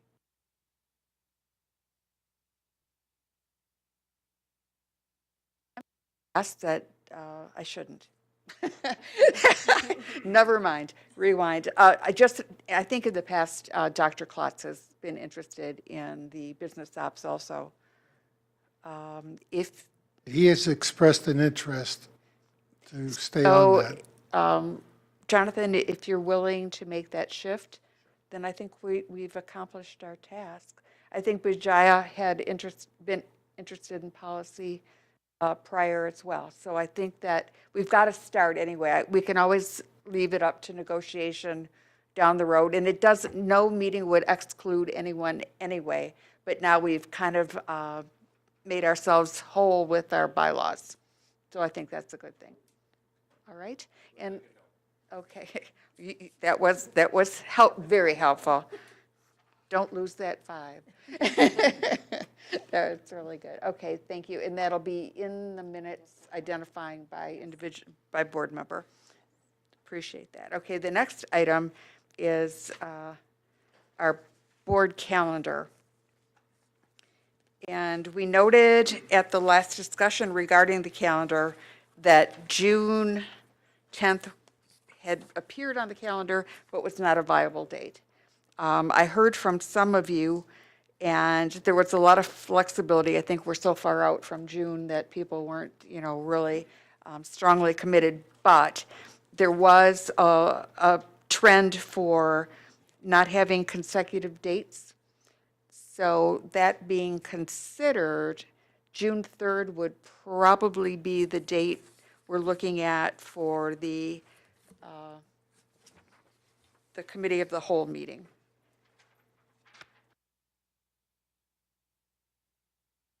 Any discussion around that? Jonathan?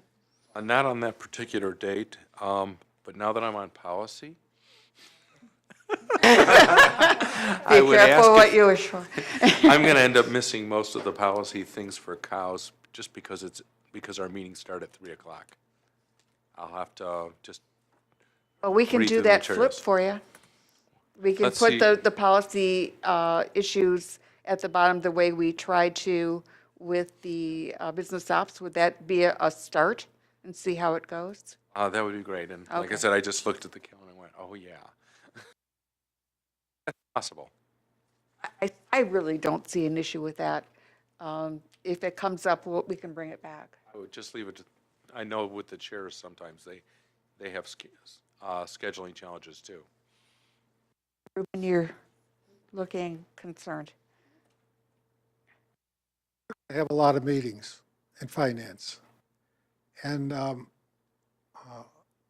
make that clear. It's going to be a different shape, and the board will hear about that at the appropriate time. So as far as the starting time, we're going to be starting at 5 o'clock as well. Is that an issue for anyone? I'm entirely clear. Are you talking about having separate meetings or within the context of the committee of the whole? We're going to have study sessions. Correct. Those are always 5 o'clock. So Well, you and Malkaya both think that you will be using study sessions more intensively than we have? Absolutely. Okay. Yeah. And that is a 5 I o'clock mean, on start? my end, I know we are. Okay. I've got a laundry list of issues that must be addressed, and they haven't been. And I've discussed this with our executive director. So just to be clear, the study sessions will always be from 5 until 8. And I think we're getting a sense that the committee chairs will be using those more proactively than we've been doing in the past, correct? All right. The committee of the whole meeting, 3 to 6, we will, now that Jonathan is going to be late for policy, we will do a flip on developing that agenda. Are there any other comments regarding the scheduling for the 2019 calendar of public meetings? Just wanted to make a quick comment that Sid, you did hear in December, we're going to have the presentations on the topics that you asked for about the cash flow, and we're going to have more discussion about pros and cons and Thank you investments. very much, because that cash flow will dictate how we're going to go forward in our operations. I just want to make sure that I you did had heard. hear it. that- I was Okay. very appreciative. Thank you. Okay. Timing is ideal. Are there any other remarks about our calendar? The addition of June 3rd is the only change. Do you approve the calendar? We'll do on June I'll make 3rd. a motion to do that. Moving a meeting up to June 3rd. June, June 3rd will now be the date for the committee of the whole in June 2019. It was the 10th. instead of the 10th. Okay. Correct. Convoluted chat. Steve? I move that we accept the calendar as amended. Just second it. Moved by Dr. Taub, seconded by Mr. Landsman, that we approve the 2019 calendar of public meetings. All in favor? Aye. Opposed? Thank you. It looks like the study session for November is on Thanksgiving. Is that correct? I looked at the calendar and I didn't pick that up.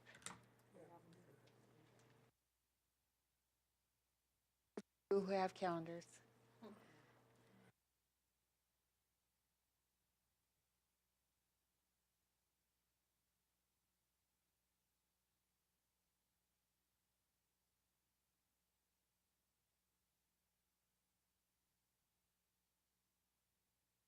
Yeah, I think so too. I feel like a turkey alone, just letting that slide. These sessions are going to be intensive. I looked at that.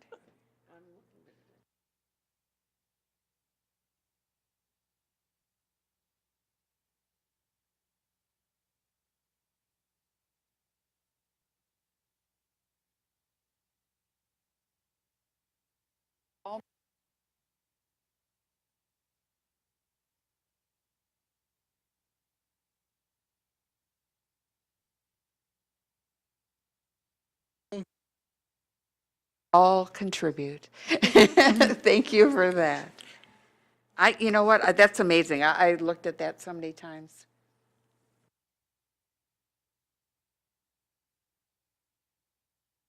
Approve the calendar as written. Now we look to amend. I would accept a friendly. To move the study session to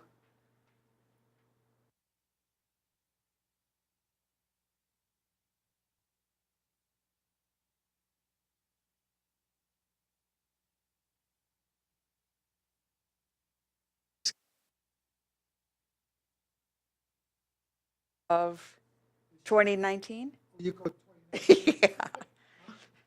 My crystal ball just doesn't quite make it all the way to November of 2019. Really. Are there any other thoughts regarding the study session? It really doesn't seem like we have much flexibility that month.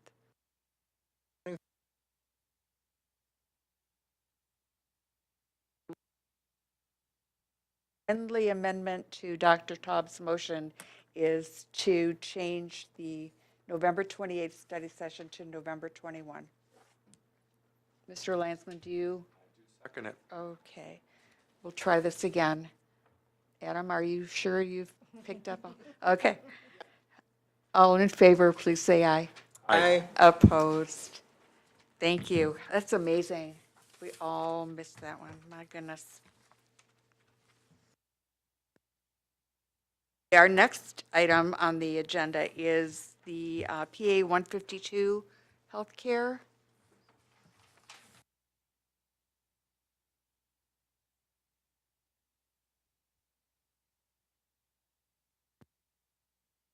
Evening. We have any hidden surprises on that one? No. My name is Jerry Lyons, and I'm 1/3 of the Human Resources Department.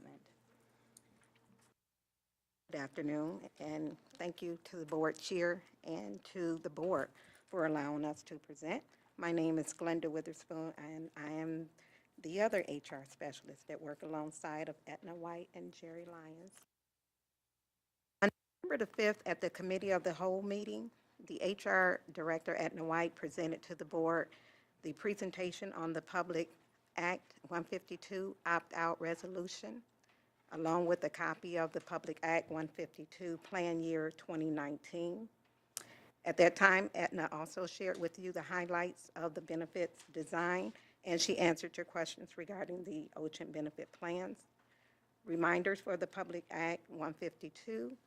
This act has come before the board for approval each year, and OCHN has aggressively monitored and controlled employee benefits costs and has hired a third-party administrator to help save on the costs. OCHN savings on medical plans compared to a fully insured purchase is $454,031. With that being said, we are here today to officially ask for your approval to exempt OCHN from the mandates of Public Act 152. Are there any questions, Jonathan? I had a question from that study session, asking what was the, because I know, yes, it's a $500,000 savings, going this route, but how did it compare year over year in terms of cost per person? And I never saw an answer back on that.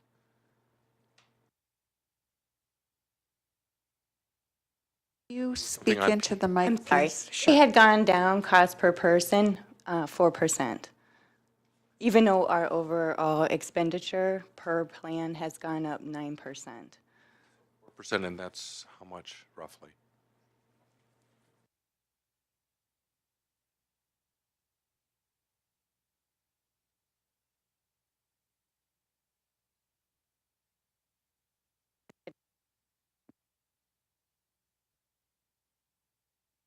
It's less, but it's less this year than last year's program, per person.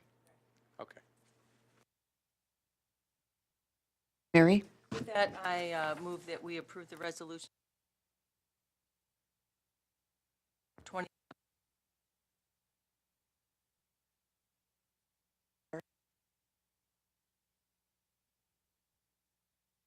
Moved by Ms. Kucharek, seconded by Dr. Taub, that we approve the PA 152 request to opt out. All in favor, please say aye. Aye. Opposed? I think you have a plan. Okay, thank you.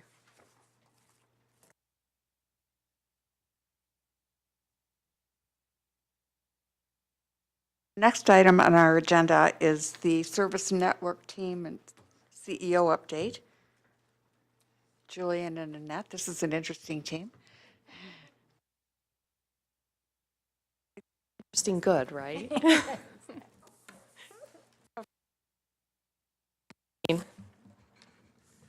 So Annette and I are going to talk tonight about housing services and supports and give an overview of where OCHN has gone over the past year and where we're looking to head in the future related to housing services for people with intellectual and developmental disabilities and adults with mental illness. First, I wanted to give just a brief overview of the 5 social determinants of health, not all directly related to housing, but the first 2 are economic stability, which includes housing instability.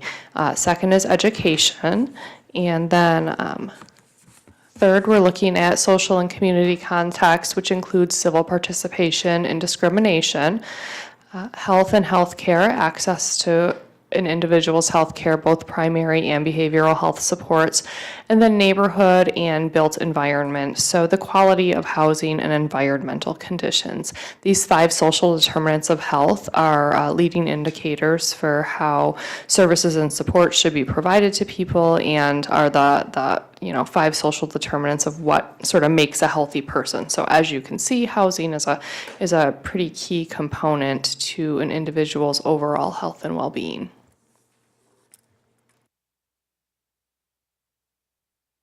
Every year, as you know, OCHN goes through the process of developing an annual plan, and Kathleen Kovach leads that endeavor, meets with staff within the organization, talks to the board of directors, has community stakeholder meetings, goes to various CAC meetings and other meetings where people who are receiving services are able to provide feedback on some of the areas where OCHN should focus some of its energies over the next year. So in this year's annual plan, we do have 3 goals that specifically tie to housing. The first is ensuring that OCHN's residential and non-residential network of providers are compliant with the home and community-based services rule by September 30th of 2019, and that is one that is part of a CMS and state mandate.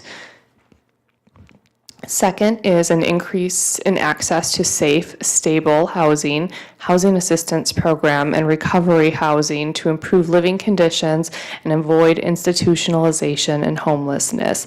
So with that, we look at collaborations with some of our community partners, such as CHN, low-income housing developments. Mark Craig came to a recent, and other representatives from Community Housing Network came to a recent committee of the whole meeting, I believe it was, to talk about some of their housing programs. They also have grants for HUD and Shelter Plus Care care, and we look at other services within Oakland County to support these endeavors. And then finally, continuing the development of Oakland Housing Link to increase access to available housing in Oakland County by the end of this fiscal year, which is 9/30 of 19.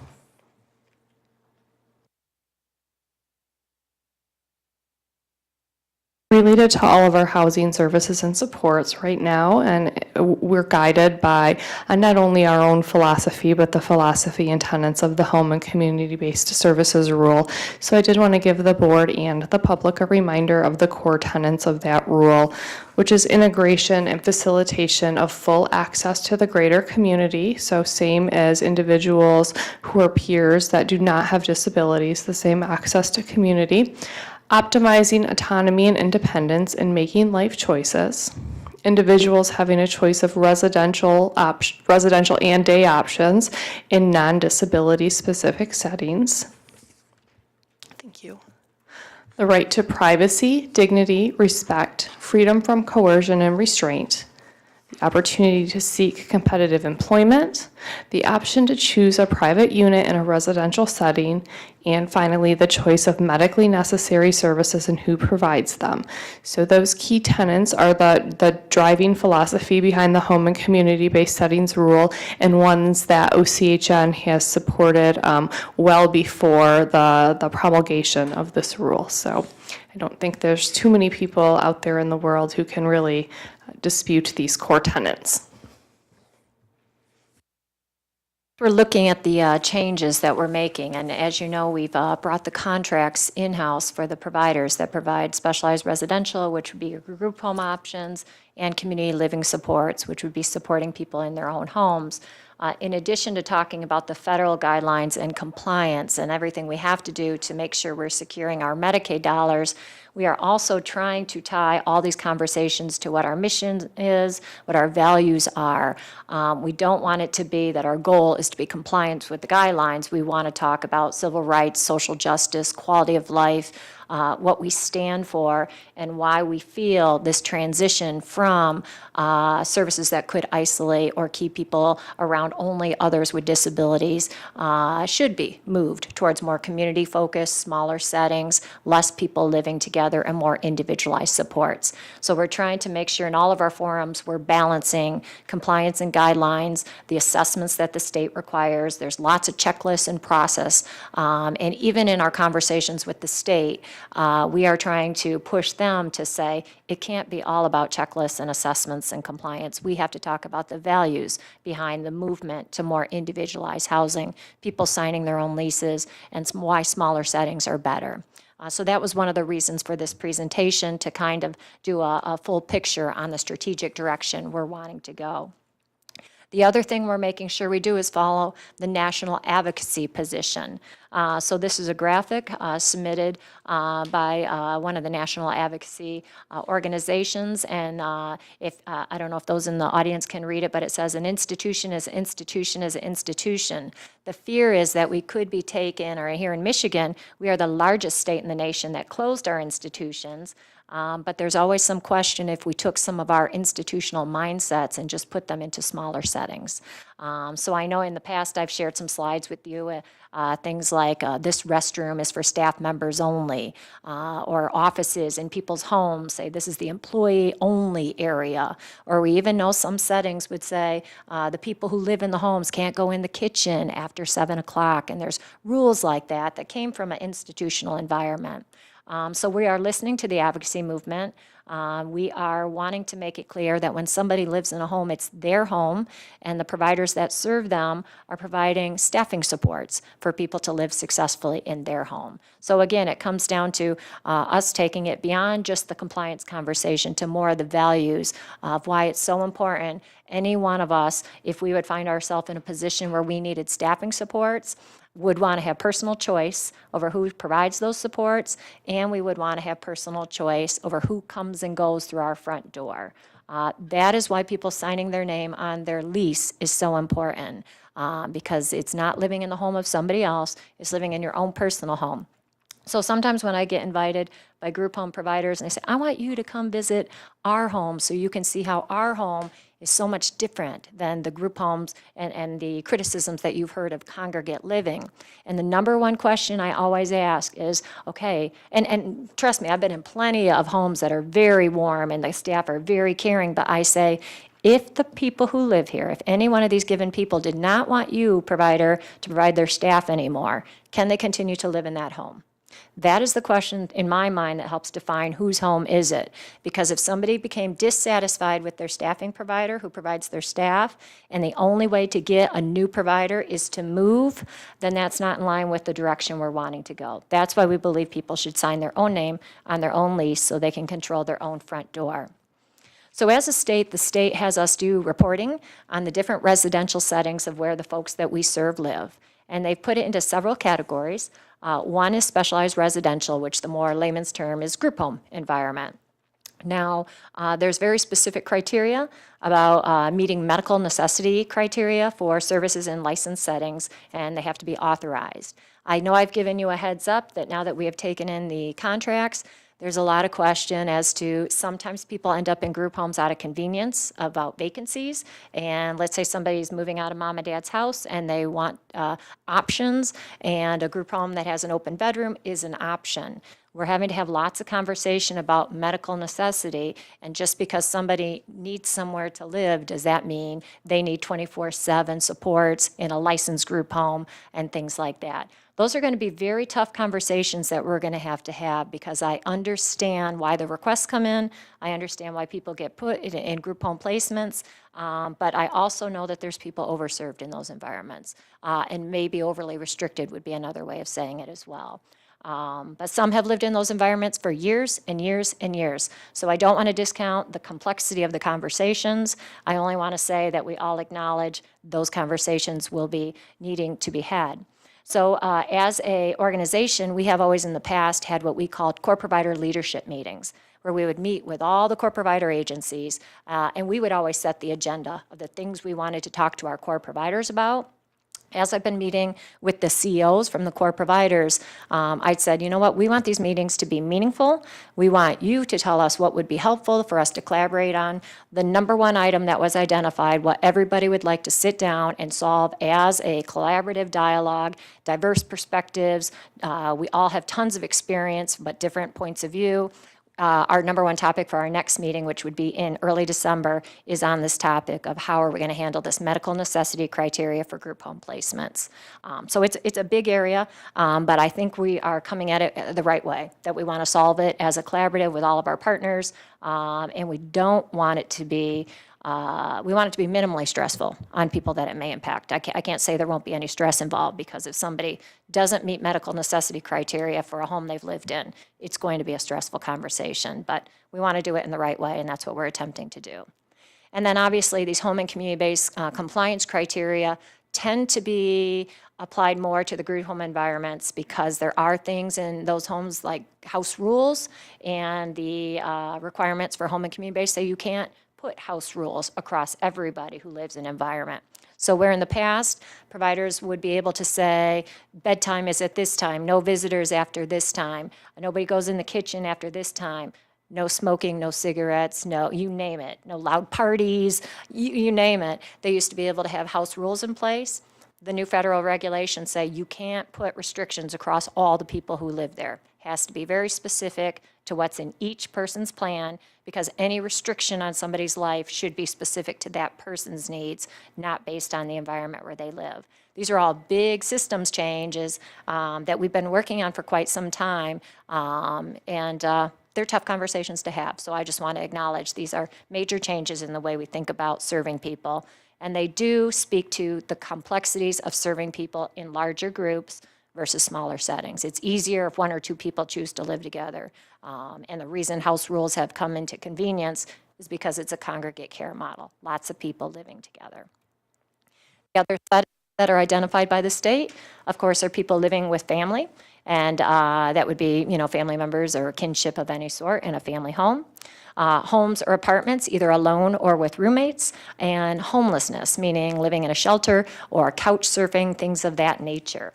So you guys have heard us talk about the outcomes-based payment methodologies, the values-based reimbursement models. I want to let you know this avoiding homelessness has been one of our areas of concentration with regard to housing. So we do measure through the core provider contracts how many people have people in this homeless environment. I mean, it does happen, but we definitely want case management and other services working to avoid homelessness. So we have some financial incentives tied towards making sure that our population of the people we serve, if they find themselves homeless, it's a short time, and we are working towards getting them into stable housing. So that's just one way we've incentivized stable housing as one of our priorities. Of course, our number one priority is to focus on community inclusion and working towards people having the most independent, everyday lives integrated in the community. So inclusion is where our focus. We have tracked the number of people that are living in specialized residential settings. This is a trend over the last 10 years. And I will say I'm happy to see the numbers have consistently declined over the last 10 years. It means we're moving in the right direction. Do I feel the direction is fast enough? Maybe not. I have a huge sense of urgency about these things, but I'm glad to see that indeed we are not growing or building more group homes. As we were bringing the contracts in-house, I know the question came up several times during the onboarding process, if we would be opening more group homes. And the answer unequivocally was no. We will not be opening more group homes. We will be working with our providers under contract to talk about our philosophy and our values of promoting self-determination, people living in their own homes, and that's why it's our preferred model. We are also meeting with providers that came on board with us that are in financial situations as far as being upside down with regard to the houses that the specialized residential services are provided in. And we're having individual conversations. We don't want any of our providers to go out of business financially, but we also want to have some tough conversations about, are these large congregate settings, and some of them are large. And typically across the state, we had tons of 6-bed group homes. We have some here in Oakland County that are 12 to 15 bed, which is really an outlier regarding public policy anywhere in the state. So we're having some conversations about, while you're in financial problems, it might be time to cut our losses here and work with those people to get in smaller settings, more individualized supports. That's the dialogue we've had. So we're going in the right direction. We are going to continue to have lots of philosophical discussion about this, and we're trying to just be really clear with our positioning, the reasons why we're making the decision, and again, work in partnership so that we are all moving in this direction together. And the reason we're moving in this direction together is if you have helped people move into their own home, I know many of us have lots of years in the business, I can say there's no greater joy than going to housewarming parties where people who have lived lives of group home living, some of the people in these pictures have lived in institutions and other facilities, and seeing them with the keys to their own front door is some of the best work that we do. So we want to see it for more people, and we want everyone to experience that sense of pride of, this is my house, my keys, I control who comes and goes through my front door.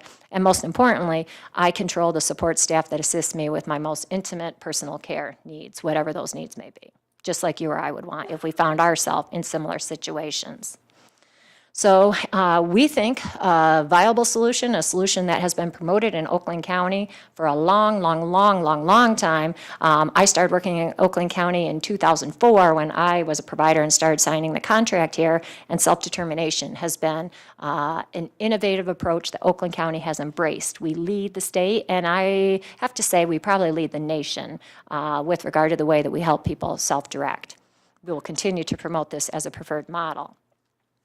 I've shared some of this data with the board prior, but if you look at our statewide averages, this was a report done by Wayne State University comparing the use of fiscal intermediaries, so people who have budgets and are self-directing, hiring their own staff, choosing their own providers. The state average is 16%. So 16%, and this was a study of people with developmental disabilities. Across the state, 16% of people with developmental disabilities have a fiscal intermediary and are self-directing their supports.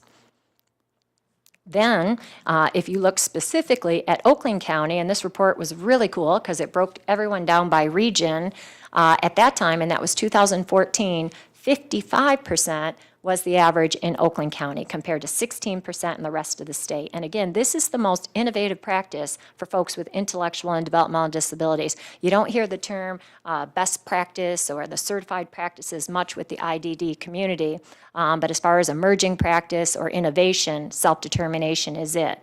So this study was done in 2014. I'm very proud to say that our numbers have only increased since that time. Both Community Living Services and MORC have had a push towards supporting more people via self-determination than they did even when these comparisons were done at the state level. So there's no doubt in my mind that we are the state leader. And as you know, I do national speaking. And even before I worked here, I was bragging about the good work of Oakland County in advancing self-determination. That's the topic that I speak mostly about across the nation. When we look at our state policy and what the state policy says about self-determination, the Michigan Department of Health and Human Services Self-Determination Policy and Practice Guideline is intended to assure that the arrangements that support self-determination are made available as a means of achieving personally designed plans of specialty mental health services and supports. Now, what you'll probably notice is it says nothing about only to people with intellectual and developmental disabilities. This is what is written into our state regulations, and it applies to all service populations. So it leads me to check the data and look at the data and ponder the data. And if we look at self-determination options in Oakland County, as I've already said, we are a true leader with regard to folks with intellectual and developmental disabilities self-directing their supports. While it's always been available, we have not seen the movement as much for folks with mental health needs or advancing it for folks with substance use or even children with serious emotional disturbance. There's nothing in regulation says we can't, only that it hasn't had such movement. So you know how I love my quotes, and this is one of my favorites, and I think I've shared this one with you guys before. I always wondered why somebody didn't do something about that, and I've been wondering about this now since 2004, because we've all been at the table for all these self-determination meetings, and then I realized, so I always wonder why somebody didn't do something about that, and then I realized, hey, I am somebody. So I hope it will be no surprise to any of you that we will be having a lot more emphasis on helping people evaluate and assess their living arrangements and the option of self-determination for those who would like a less restrictive environment. So more to come on that for sure. As part of that, in fiscal year 2019, OCHN began direct contracting with providers of services in specialized residential settings or group homes and community living supports or CLS providers. So with that process, we added 109 providers to OCHN's direct provider network. We utilized a request for qualification process. That process very similar to the request for proposal process that the board is probably more familiar with. There was a panel who reviewed all of the applications, all of the credentialing to assure that providers could come into the network, and that process included individuals who work here at OCHN in various disciplines, as well as 2 individuals with lived experience. The intention of the request for qualification instead of a request for proposal was to contract directly with our existing network of specialized residential and CLS providers. So the goal was not to constrict or expand the network, but instead to look at the network of providers that already exist, and we're contracting with various core provider agencies and allow the opportunity to contract directly with OCHN. So the purpose for that was, of course, to increase options and provider choice for individuals served. So for example, if a provider only contracted with one core provider in the past, they would now have the opportunity to provide services and supports to people served by any of the core providers that OCHN contracts with. Additionally, it assures services are provided in the least restrictive environment, and that goes back to the slides that Annette spoke to earlier about making sure that services are provided in a way that allows for the most access to community, the least restriction, and is medically necessary for the individual services. It also looks at reducing administrative layers, so one set of credentialing standards, one contract to sign.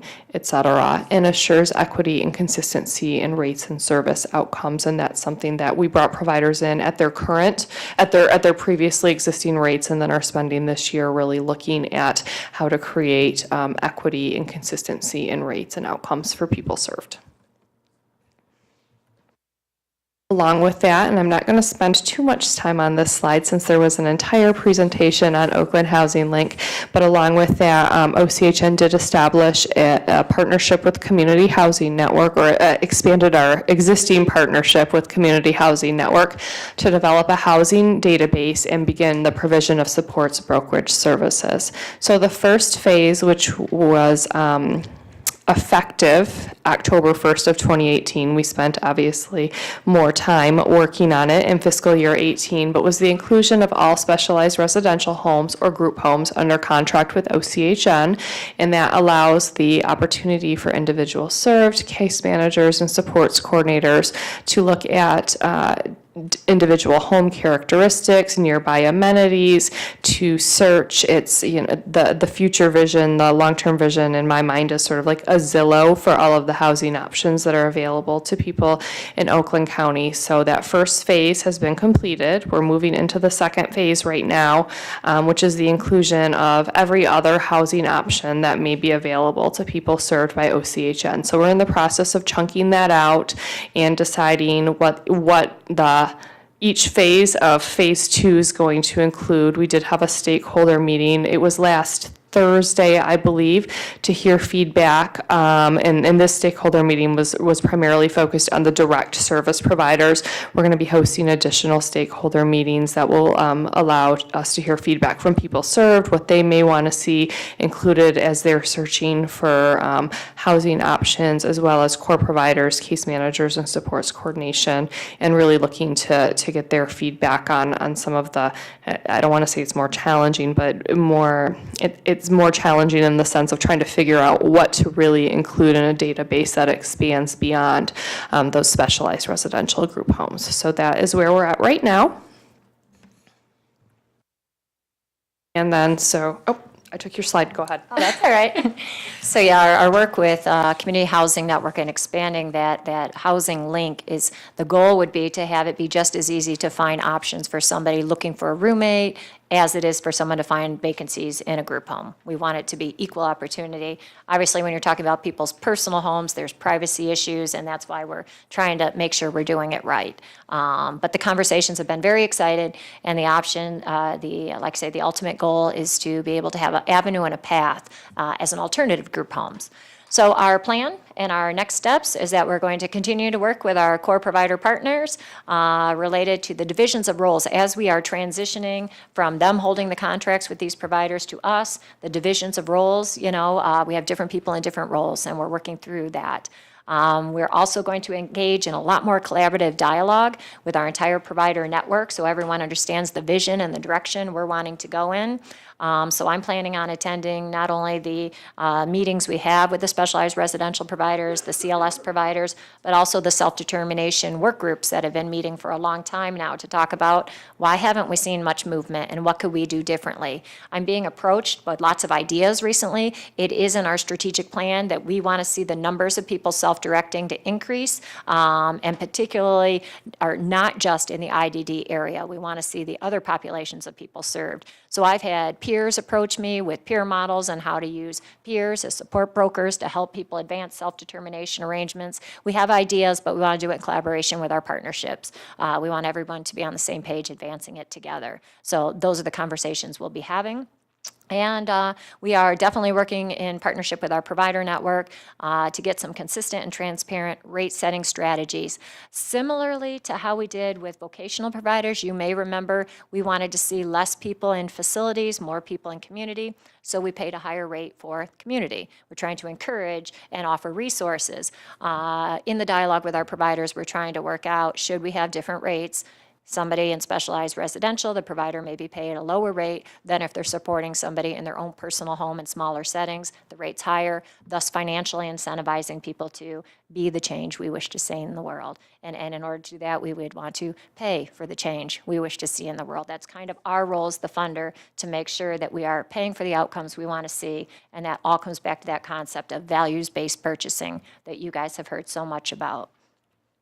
So that's what our goal, and I hope this gave you a little bit of overview of our strategic direction and the conversations we have yet to have with our providers. So you guys are getting definitely kind of the preview, because as you know, we just recently signed the contracts. We haven't even got in front of the provider network to have these very conversations.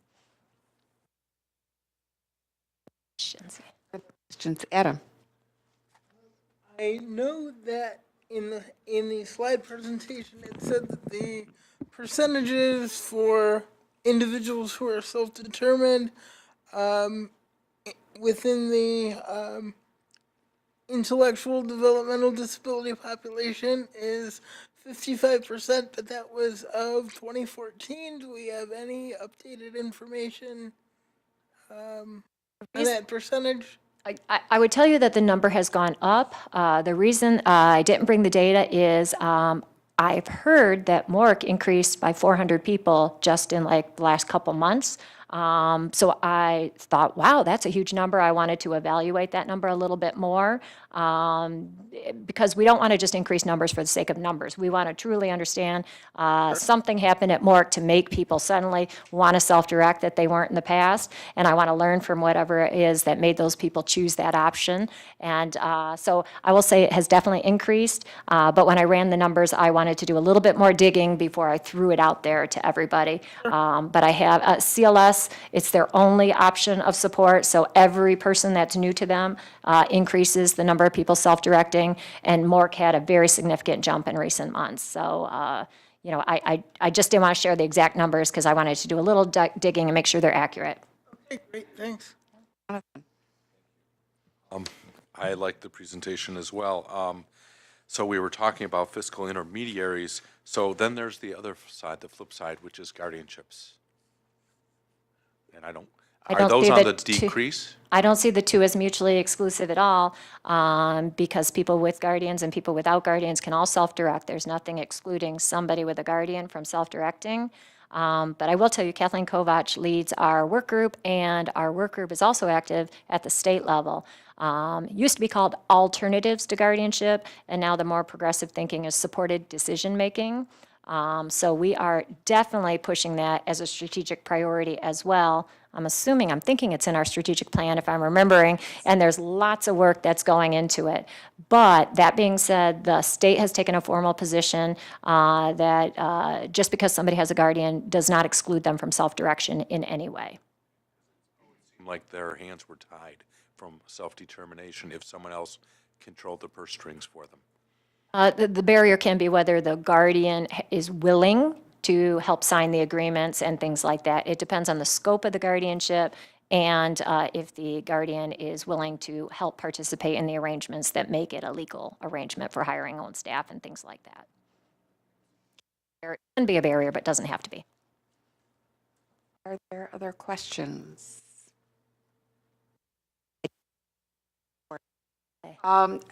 Two things. One is just a detail.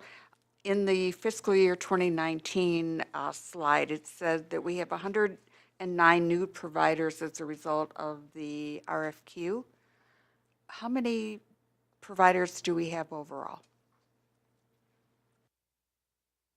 Oh, I don't know that I can give you an exact number overall. The 109 is specialized residential and community living supports providers. So those aren't necessarily providers that are new to Oakland County, but they're new to contracting with OCHN. I'm going to do the best I can with the rest of them off the top of my head. We have 13 ABA providers currently, I believe, and also 13 vocational combination of facility or community-based skill building. And I don't know what the exact breakout of that is. We have 5 core providers that my team oversees. There's also Common Ground And then how many, I'm not sure how many hospital contracts we have. No, I can wait for that. If you could, I can give you an overview of the, numbers I here. just wanted you to twist a little bit in the wind, but I really would. It worked.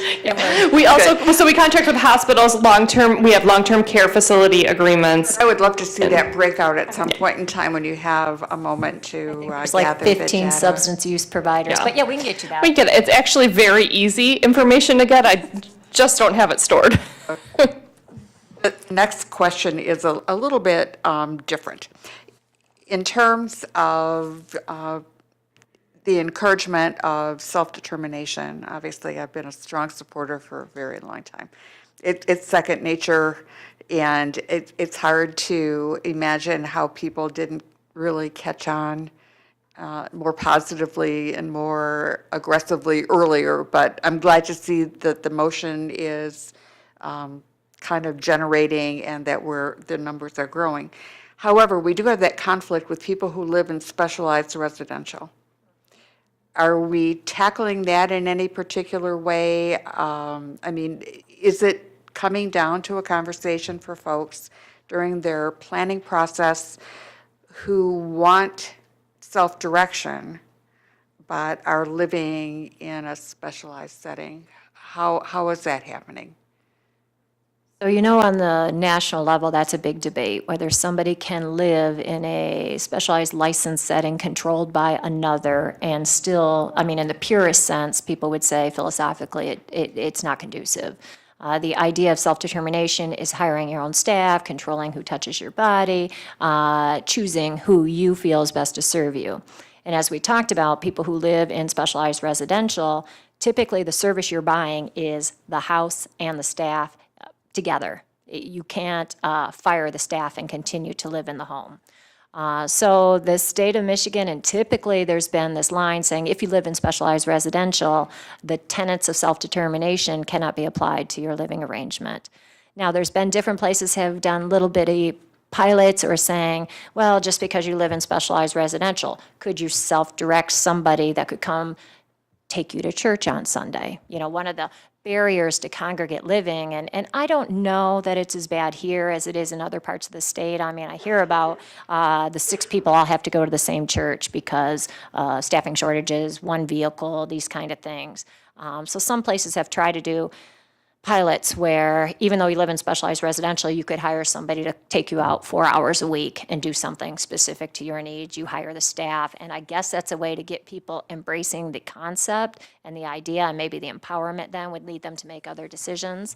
I guess we have not had those internal conversations about whether we think that's a good path to go down or not.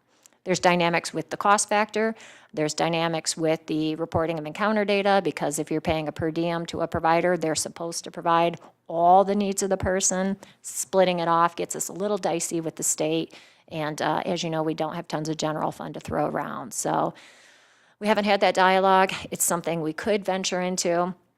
I think we have a broad spectrum of people even not living in specialized residential. If we serve 27,000 people, and we only have 14 people with mental illness choosing it, it sure seems like there's a big group of people that we could tap into before we tackle that question. But it's an avenue we could explore. I think that awareness, and I'm thinking too that we do have several settings that are unusually large numbers of people living together. Would you see yourselves introducing that conversation if you were trying to encourage that number of people living together? Definitely, and we've had a lot of conversations about that because the settings that have large numbers of people living together, a lot of them have lived together for 20, 30 years. It's not an easy conversation, but you have to think if 15 people are living together and they've lived together 20 or 30 years, there's got to be pockets of these 3 people really like each other, these 2 people really, you know what I mean? There's got to be ways to think about more individualized. I will tell you, in our dialogues, the reason some of these are coming to us is because they're upside down and cost-wise, they are not cutting it.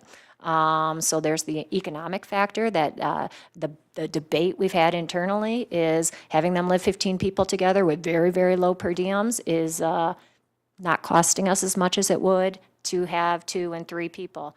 And the dialogue we've been having is values versus cost, and how can we balance it to do what's best. But I certainly think self-determination as an option for those people, because there's got to be people, you just can't say you're best friends with all 15 people. I mean, I lived in the dorms with 4, and, you know, there's got to be ways. And there that we are can- days. And there are days, yes.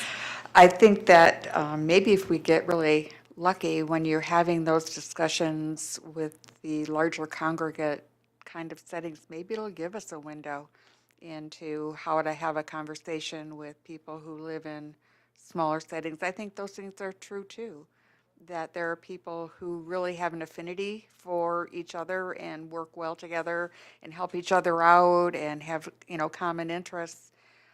It's a tender discussion to have. I appreciate that, but, you know, you don't really get anywhere unless you kind of stick your toe in the pond. It And would if the be water's easier to really ignore cold, it. No yeah. doubt, it would be easier to ignore it, but that's not what our values tell us to do. Pinch. And frankly, I kind of like it. You know, they're better discussions. Changing to the have. world is not easy, and we're willing to put the work in.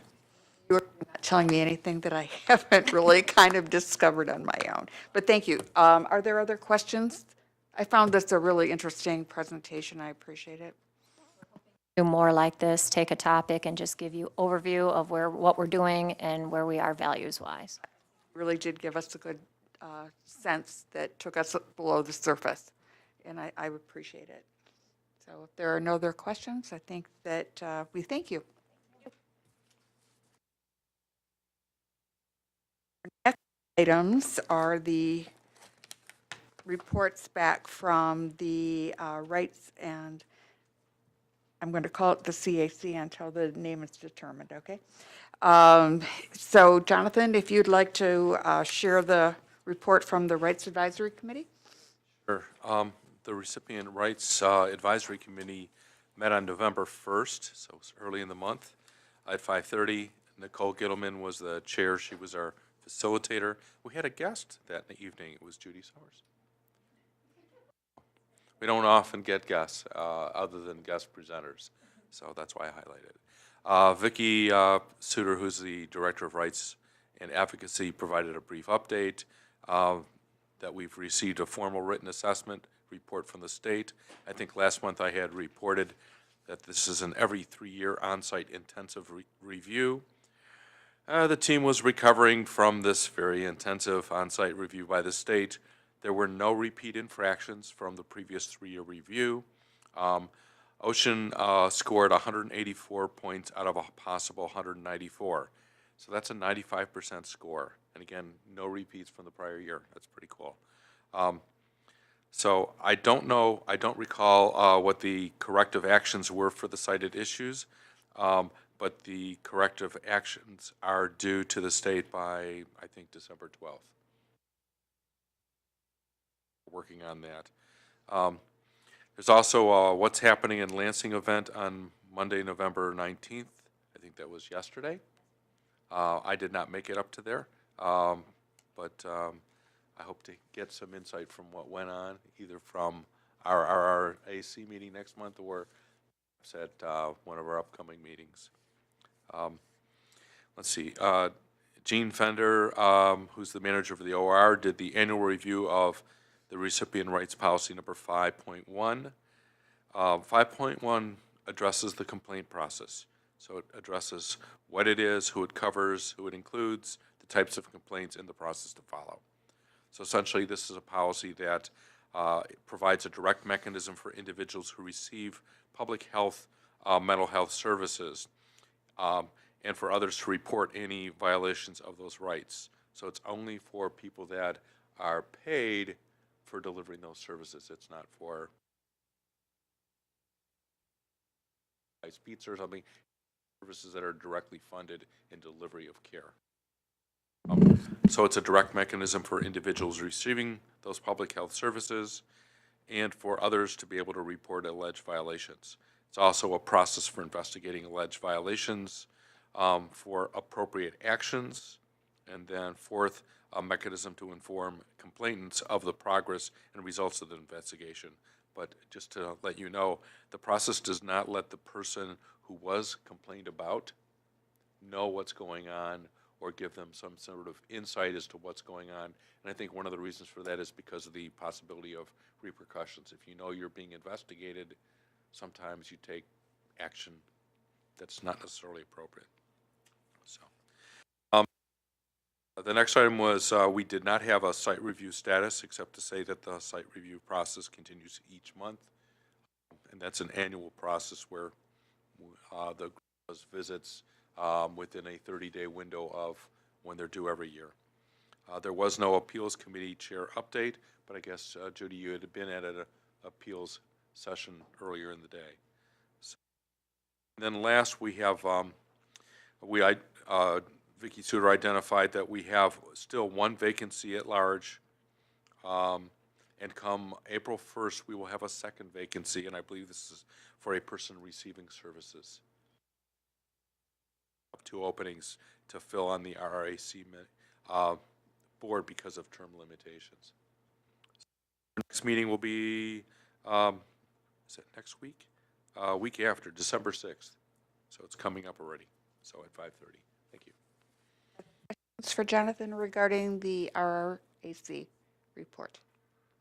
Lois, the CAC, please. My report is for the meeting that took place of the Citizens Advisory Committee, our CAC, and that took place on October 17th.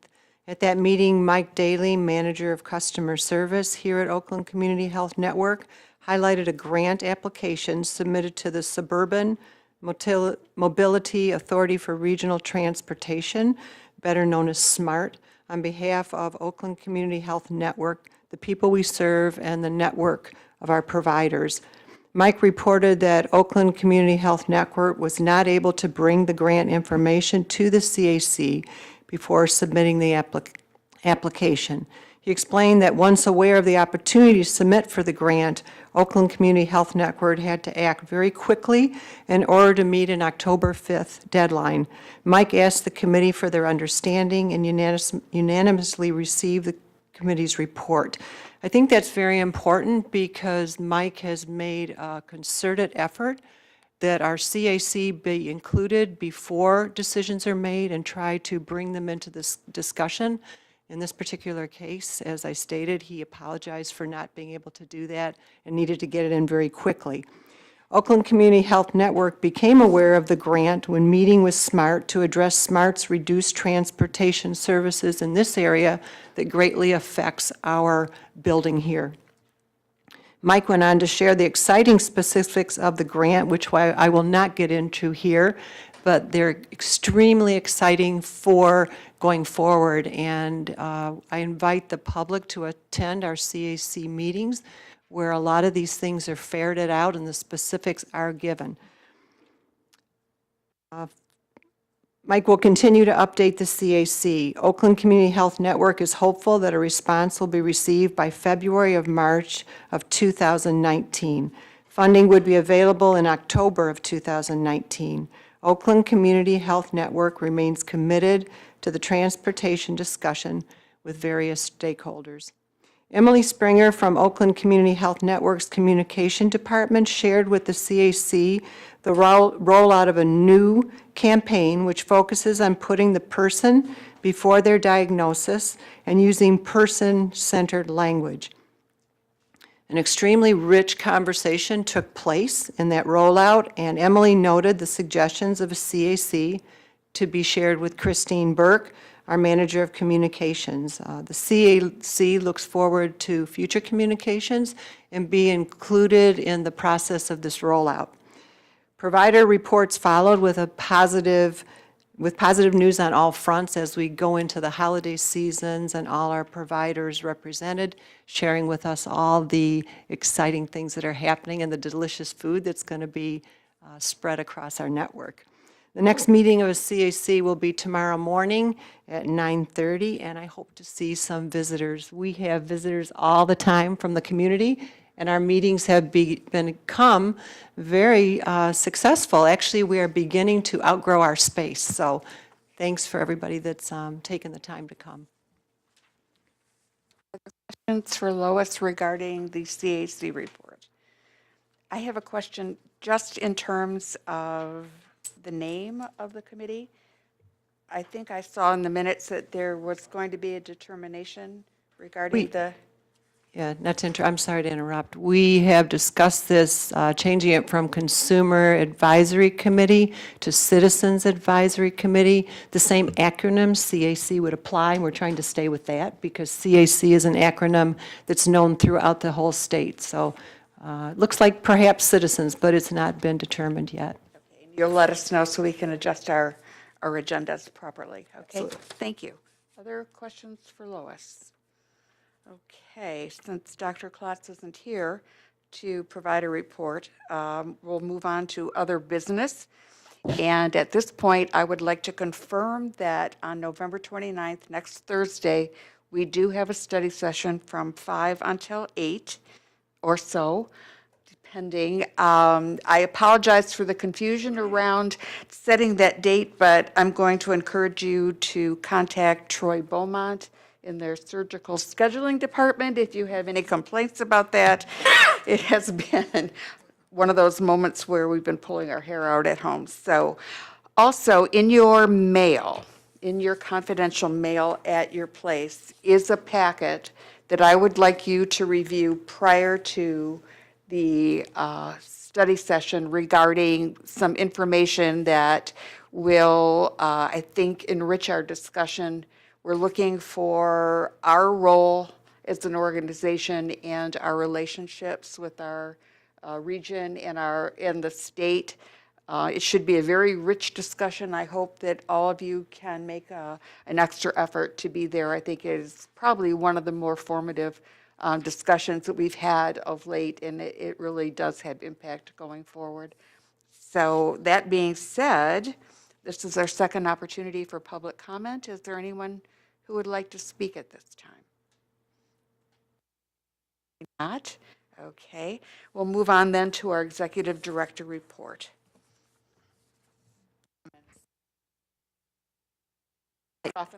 Well, I prepared a report. I'm going to try not to be too repetitive. As always, I start with a quote. A community that excludes even one of its members is no community at all, by Dan Wilkins. So the world that we are living in is ever-changing, and when speaking specifically about our public mental health system, some will say we are ever-changing at a rapid pace, while others will say we are not moving fast enough. It is all a matter of perspective. There are many different viewpoints on so many matters related to the services that we provide, whether we are discussing the federal home and community-based funding requirements, the need for alternatives to state hospitals, the licensing requirements for substance use treatment providers, or 298 privatization threat. Some people are worried that the time, energy, and resources going into the debates on these topics are a distraction from the very important work that we need to be doing. Please let me assure you that OCHN remains fully focused on what is most important, and that is making a positive impact in the lives of the people that we serve. Inspiring hope, empowering people, and strengthening communities is what internally drives us. We are also driven by the input of the people we serve, and nobody's opinions matter more to us. So we've been invited to a lot of different forums lately, and I will say my feedback has always been I continue to be driven by what the people we serve say they want. I don't know if I mentioned to you, I think I did notify the board that I was asked to be part of a conference call this morning with Gretchen Whitmer's transition team, asking about the priorities going forward, and I focused the majority of my comments based on the multiple stakeholder meetings that we have been having, our advocacy forums, even the forum we had last night about what's going on in Lansing. We had approximately maybe 40 people in the room, but when I checked this afternoon, 174 people mid-afternoon had already viewed the footage on Facebook. So people are paying attention to what's happening. And I just want it to be clear, although there's lots of dialogues about the threat of privatization, we aren't letting that deter us or stop us from our strategic vision, our strategic plan, and continuing to do the improvements we need to do day to day. So what people have said, in reviewing the findings of 298 work group and the feedback from the affinity group meetings he hosted here in Oakland County, it is clear that the people receiving services and their family members prefer that their services and care needs be coordinated by the public mental health system. It is also clear that they value many things, including peer support and individualized services based on person-centered planning and self-determination arrangements. While we always aim to continue to grow and improve and continue to learn, these are the very areas that our stakeholders value and the areas which we excel here in Oakland County. I think what we need to do is talk more about our successes in a very, very public way. So our staff are making a very concerted effort to make sure conferences that we are getting on the agenda, submitting proposals so that it doesn't go unnoticed, the advances that we're making in these areas and with healthcare integration. Another area in which we excel is the fair and consistent implementation of values-based payment methodologies. I think we've talked a lot about that tonight, so I won't repeat myself. I will go down a little farther and talk about the awards we've received recently. You heard from Todd Culver today. We were honored by his association, the Michigan Association on Rehab Organizations, and Jewish Vocational Services, JVS, also nominated one of our employees, Francisco Gamboa, for his work on implementing these new payment models, bringing the contracts in-house, focusing on outcomes. So the fact that we are being nominated by the very providers that we work with is so meaningful to us. Very, very meaningful to us, and a sign that we're hoping the partnership and the dialogue and the collaboration that we aim to do, we are only getting better at it. We have learned, I can't say it hasn't been bumpy, and including our relationships with our core provider agencies. It's had its good days, it's had its bad days, but I am meeting with the CEOs regularly now, and I believe our next meeting is next week, I think on Tuesday, to have open, honest dialogue about what we can do better. But again, our partnerships and our collaboration is what I see as our thread to continue to be the best we can be. So in the changing world we live in, the strength of our partnerships will help us be the best we can be so the people we serve can be at their very best. OCHN is very fortunate to have a network of amazing, amazing partners. I can't tell you that enough. We would not be what we are if it wasn't for the direct services provided by both our core provider agencies, our vocational providers, our substance use providers, our employment providers, our autism providers, all those providers that I'm going to get you more information about their numbers and who they are and things like that. Having shared values and purpose and always staying focused on the people we support as the top priority in our decision-making is the key to our collaborative success.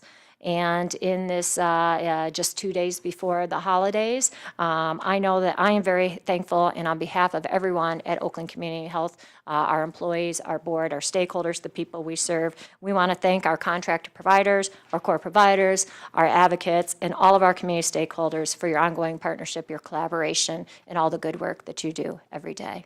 Thank you. Are there any questions or comments for Annette regarding her comments? None. Are there any board member comments at this time?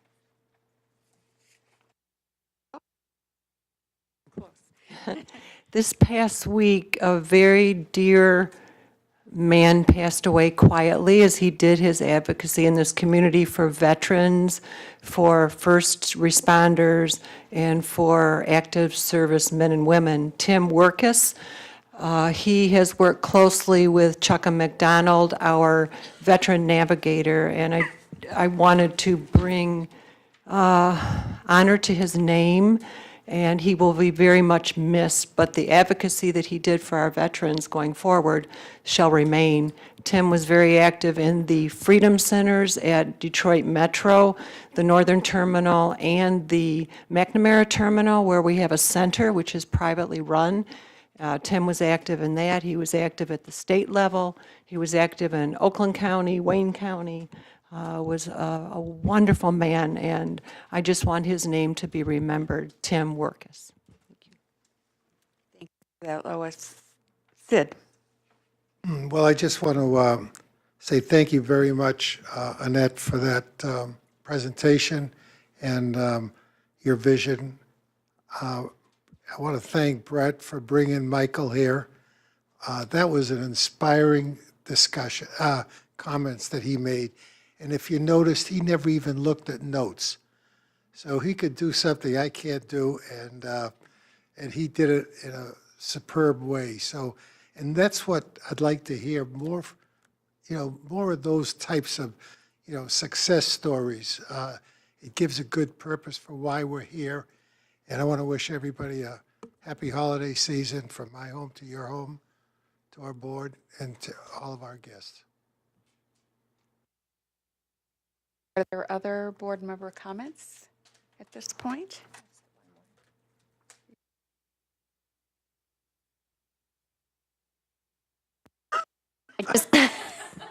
Sorry, I'm out of turn. I wanted to remind Lois and others on the board, our intent is to have benches put out by the pond in front of the building, and we have ordered plaques, remembering our advocates that have made such a difference. So I know Lois is good about bringing our names up. We will remember Tim Workus, Wayne Hogan, and the others, so many others. The reason the benches and the plaques aren't out is because with the cold weather, it was better to install in the spring. But when we have those available, I'll make make sure everybody knows to go check them out, because it is meant to be in memory of all the wonderful advocates that have made such an impact in our service system. Forward to that. Are there any other board member comments? I have one. I just want to say how thankful I am for all of you and to be a part of a board that wants to make change where we see it needs to be made. And I'm thankful for all of you who work so hard to help us do that. So with that, we are adjourned.